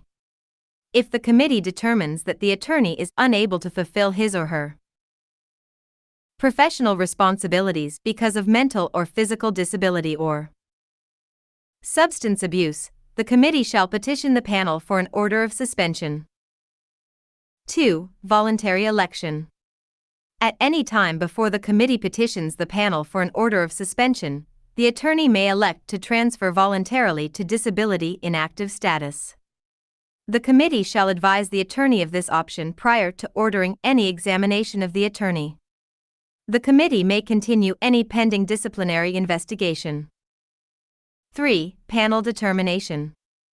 If the committee petitions the panel for an order of suspension, the panel may take or direct whatever action it deems appropriate to determine the matter. The panel shall provide the attorney with notice of the proceedings. If the attorney is without representation, the panel may appoint counsel to represent the attorney. The panel may order additional examinations, the cost of which shall be borne by the court. Failure or refusal to submit to examination shall be prima facie evidence of disability. The attorney may make a written submission to the panel. Before reaching a determination, the panel may offer the attorney an opportunity to transfer voluntarily to disability inactive status. If the panel concludes that the attorney is unable to fulfill his or her professional responsibilities because of mental or physical disability or substance abuse, the panel may order the attorney suspended. Alternatively, the panel may impose conditions that the attorney must satisfy to continue practicing in this court and may issue a private letter to the attorney stating its basis for concern. B. Placement by another court on disability inactive status. If a member of the bar of this court is placed on disability inactive status or suspended due to disability by any state or federal court, that attorney shall be placed on disability inactive status and shall not practice in this court until the attorney submits an application for reinstatement under D.C.L attorney R11 and the application is approved by the panel. C. D. Claim of disability during disciplinary proceeding. If during a disciplinary proceeding the attorney asserts that his or her defense is impaired due to mental or physical illness or substance abuse, the panel shall refer the attorney to the committee and order the attorney suspended from practicing in this court until the committee determines the capacity of the attorney to practice law under subdivision A.1. E. Effective disability inactive status or suspension. An attorney who has been suspended by this court due to disability or who is on disability inactive status in this court shall not practice in this court until the attorney submits an application for reinstatement under D.C.L attorney R11 and the application has been approved. 7. Reinstatement and readmission. D.C.L attorney R11 reinstatement and readmission. A. Reinstatement after suspension. Readmission after disbarment. 1. General procedure. An applicant for reinstatement or readmission shall complete an approved form provided by the clerk and pay any fees established by the court. An application for reinstatement or readmission shall be investigated by one or more members of the committee appointed by the chairperson. Following investigation, the committee shall prepare a recommendation. If the committee recommends denial of the application, the committee shall first notify the applicant of the recommendation and the corresponding reasons, and provide the applicant with an opportunity to provide a written response. The recommendation, the response, and all supporting documents shall be submitted to the panel for decision. 2. When application may be made. An attorney who has been suspended may apply for reinstatement or readmission only after the term of suspension has expired. An attorney who has been disbarred may not reapply until at least 5 years after disbarment. 3. Standards. An attorney who has been suspended or disbarred and who seeks reinstatement or readmission must show by clear and convincing evidence that the attorney has been rehabilitated, has satisfied any condition required by the court, and is fit to practice law. Notwithstanding, the panel retains discretion to deny for good cause reinstatement to an attorney who has been disbarred by this court. 4. Reinstatement not automatic. Reinstatement or readmission is neither automatic nor a matter of right, except that reinstatement following administrative suspension for failure to pay an annual fee or to comply with mandatory continuing legal education requirements shall be automatic on receipt by this court of written proof of reinstatement by the original suspending jurisdiction. 5. Effect of reinstatement or admission in the original disciplining court. An attorney who has been reinstated or readmitted by the original disciplining court, but who remains suspended or disbarred in a different court for the same conduct as that at issue in the original disciplining court, may apply for reinstatement or readmission. The attorney may be required to demonstrate professional competence. 6. Conditions. Reinstatement or readmission may be subject to conditions as the panel may require, including but not limited to monitoring, reporting, testing, and education. B. 1. Applications. An attorney who is on disability inactive status or who has been suspended for mental or physical disability or substance abuse may apply for reinstatement not more than once a year, or more frequently if the panel so directs. An attorney who was suspended because of a judicial declaration of incompetence or involuntary commitment to a treatment facility must provide proof that the attorney has been declared competent by a court of competent jurisdiction. 2. Disclosures, consent, and waiver. An attorney applying for reinstatement under this rule shall disclose the name and address of every psychiatrist, psychologist, physician, hospital, or other healthcare provider that has examined or treated him or her in the 3-year period before his or her suspension, unless the committee establishes a different period.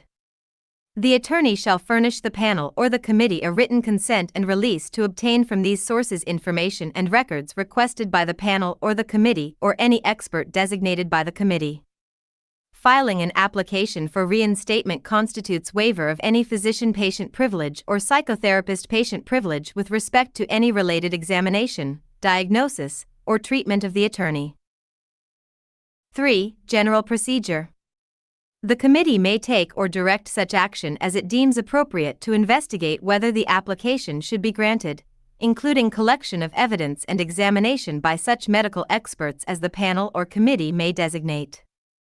The committee may direct that the expense of examination be paid by the attorney. The attorney may make a written submission to the committee.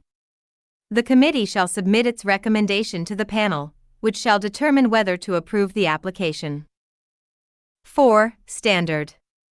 The application shall be granted only if the attorney shows by clear and convincing evidence that the attorney is no longer disabled and is fit to practice law. 5. Conditions. Reinstatement under this rule may be subject to such conditions as the panel may require. 8. Confidentiality and immunity. D.C.Colo.L Attorney R12.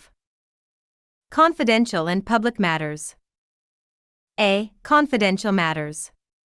Except as provided in this rule, all documents, deliberations, and proceedings of the committee and the panel shall be confidential and not available or open to the public.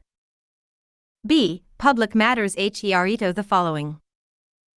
1. Orders for admission, reinstatement, readmission, relief from the rule of good standing, disability inactive status, censure, suspension, disbarment, and dismissal after a response has been filed, and 2. Charges submitted to the panel, the answer of the respondent to the charges, and the hearings of the panel on the charges. C. Disclosures. The panel and the committee have discretion to disclose information in the following circumstances. 1. Where disclosure is necessary to discharge the duties of the panel or the committee, or to otherwise protect the public, the administration of justice, or the legal profession. 2. Where the respondent has waived confidentiality. 3. Where disclosure is authorized under the subpoena regulations of the Administrative Office of the United States Courts, or 4. Where disclosure is to a judicial officer of this court. D. Annual report.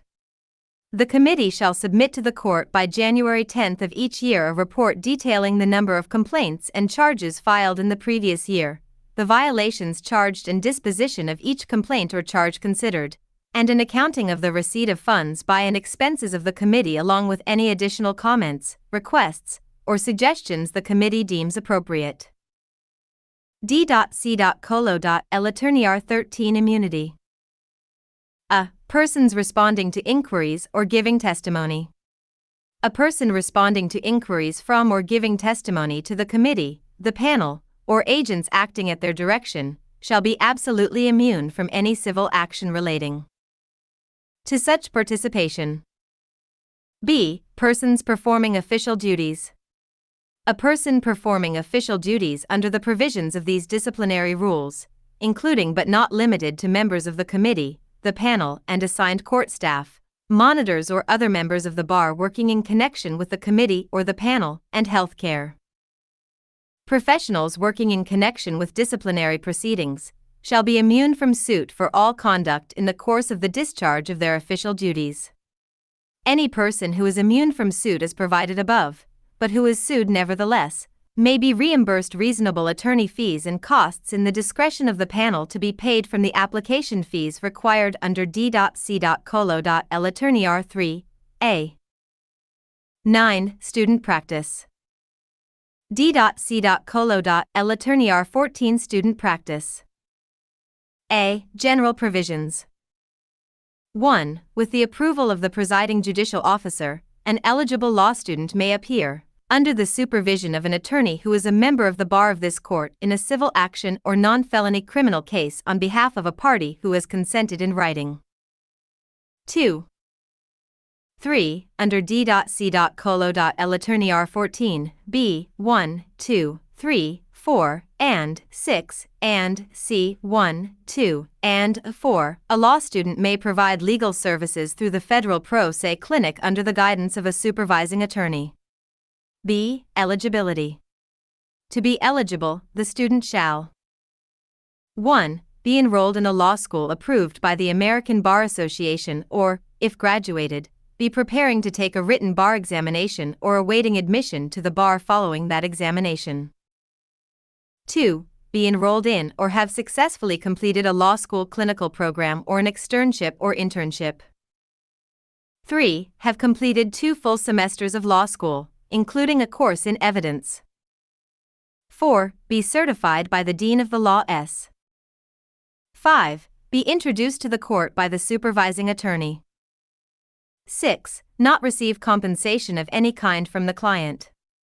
This shall not affect the ability or right of an attorney or law school clinical program to seek attorney fees, which may include compensation for student services, and 7. Certify in writing that the student is familiar with the federal rules of criminal or civil procedure, depending on the nature of the action or case, federal rules of evidence, and local rules of practice of this court and website here, including the judicial officer's procedures.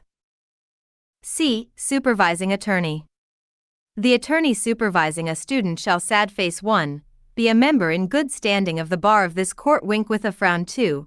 Maintain appropriate professional liability insurance for the supervising attorney and eligible students. 3. Introduce the student to the court. 4. Assume professional responsibility for the work of the student. 5. Be present whenever the student appears. 6. Sign all pleadings, and 7. Sign and file a written agreement to supervise a student in accordance with this rule. D. Admission procedure. 1. The student, dean, or designee, supervising attorney, and the client shall complete the law student appearance form here, which shall be filed with the clerk. 2. The appearance of the student is not authorized until approved by the presiding judicial officer, whose approval may be withdrawn for any reason. Without notice or hearing. X. The attorney pro bono representation. D.C.Colo.L Attorney R15. Civil pro bono representation. A. Court-appointed pro bono representation in civil actions. The Civil Pro Bono program provides for the selection and appointment of eligible, volunteer attorneys to represent without compensation eligible, unrepresented parties in civil actions to provide general or limited representation when requested by the court. The program is implemented through the Standing Committee on Pro Se Litigation, Standing Committee, the Civil Pro Bono Panel, and the Faculty of Federal Advocates, FFA. B. Standing Committee. 1. The Chief Judge shall appoint the members of the Standing Committee. The committee shall include 1 district judge, 1 magistrate judge, 1 representative of the Office of the Clerk, and 1 representative each from the following organizations: the FFA, the Colorado Bar Association, a private law firm, Colorado Legal Services, the Clinical Program of the University of Denver Sturm College of Law, the Clinical Program of the University of Colorado Law School, and the Pro Southeast Division of the Court. 2. The purpose and mission of the Standing Committee is to oversee the panel, report annually to the court on the status of the program, and promote access to the court by unrepresented parties. 3. Decisions of the Standing Committee shall be made by majority vote of those present at a meeting of the committee. A majority of the district judges may vacate a decision of the Standing Committee. C. Panel membership and removal. 1. A member of the panel shall be an attorney who is either a member in good standing of the bar of this court or otherwise duly certified by the Colorado Supreme Court to provide pro bono legal services under CRCP 204.6, Pro Bono Counsel Certification. 2. A member of the panel shall be available and willing to accept an appointment when reasonable and appropriate.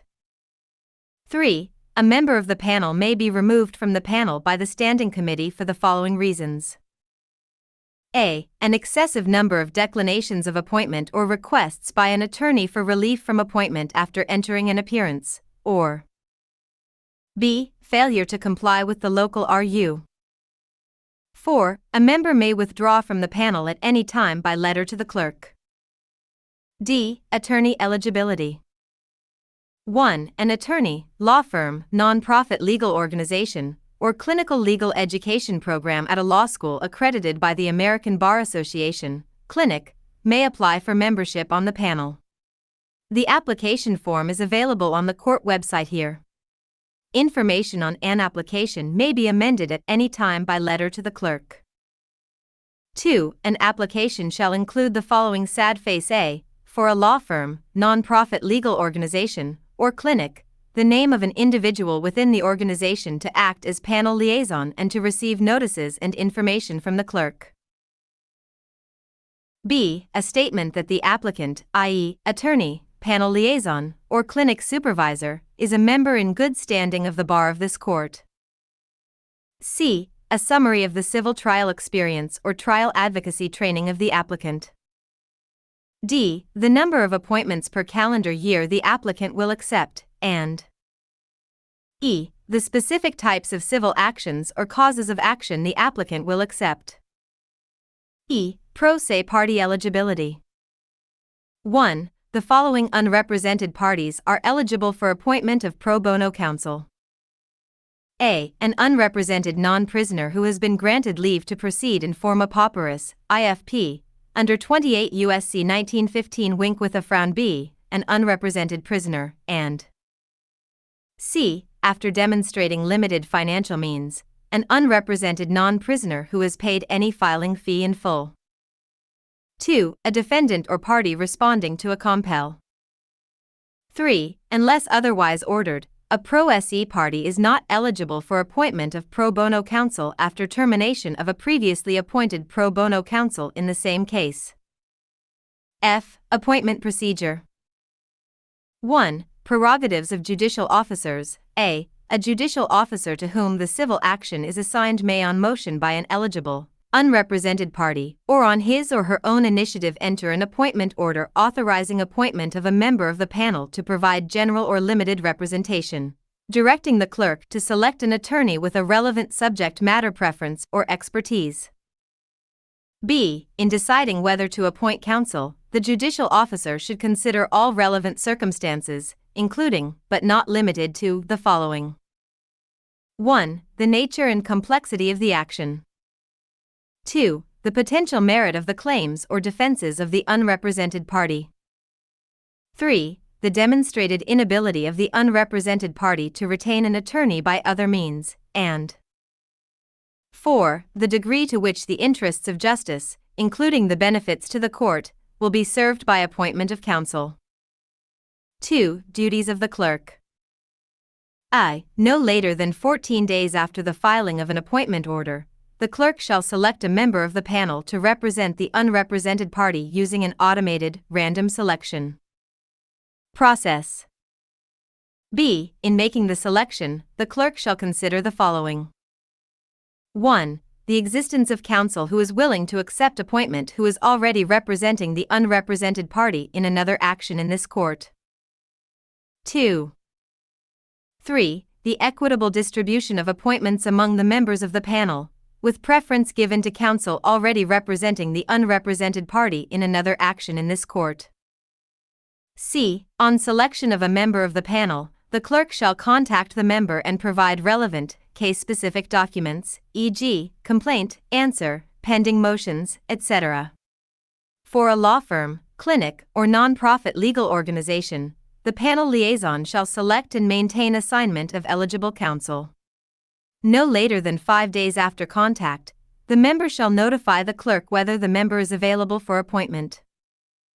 D. On receipt of notice of availability for and acceptance of appointment from the member of the panel, the clerk shall file a notice of appointment and shall serve the unrepresented party with the appointment order, the notice of appointment, and this rule. If after 4 attempts, the clerk is unable to select a member of the panel who is available and willing to accept appointment, the clerk shall notify the judicial officer who entered the appointment order of the unavailability of counsel.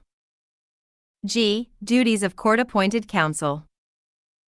1. On receipt of the notice of appointment, the attorney shall communicate promptly with the unrepresented party to determine whether any actual or potential conflict of interest exists and whether the action can be resolved more appropriately in another forum or by other means.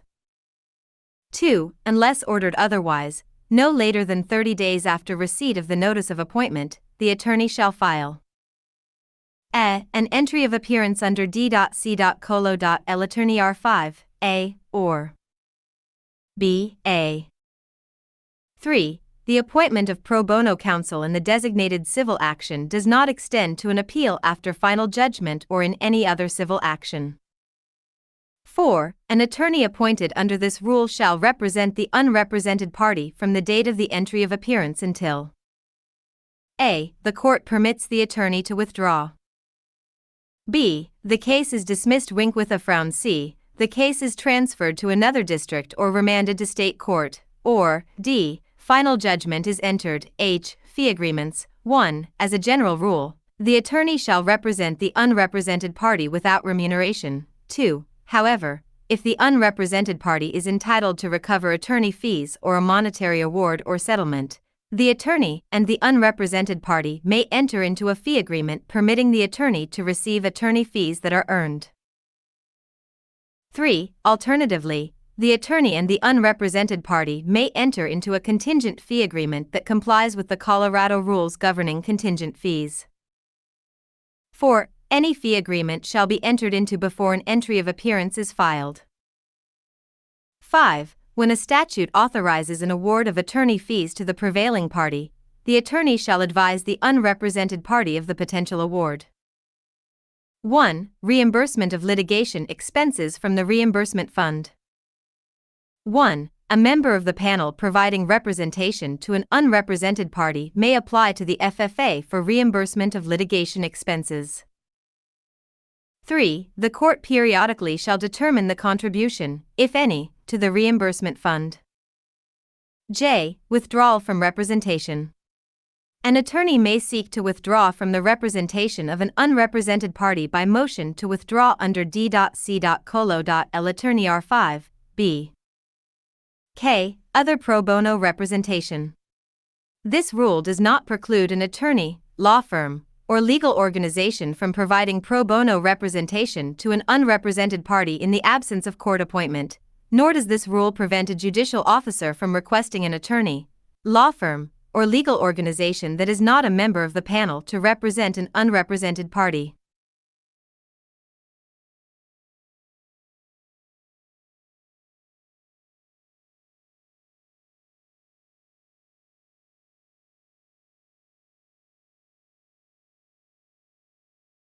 United States District Court for the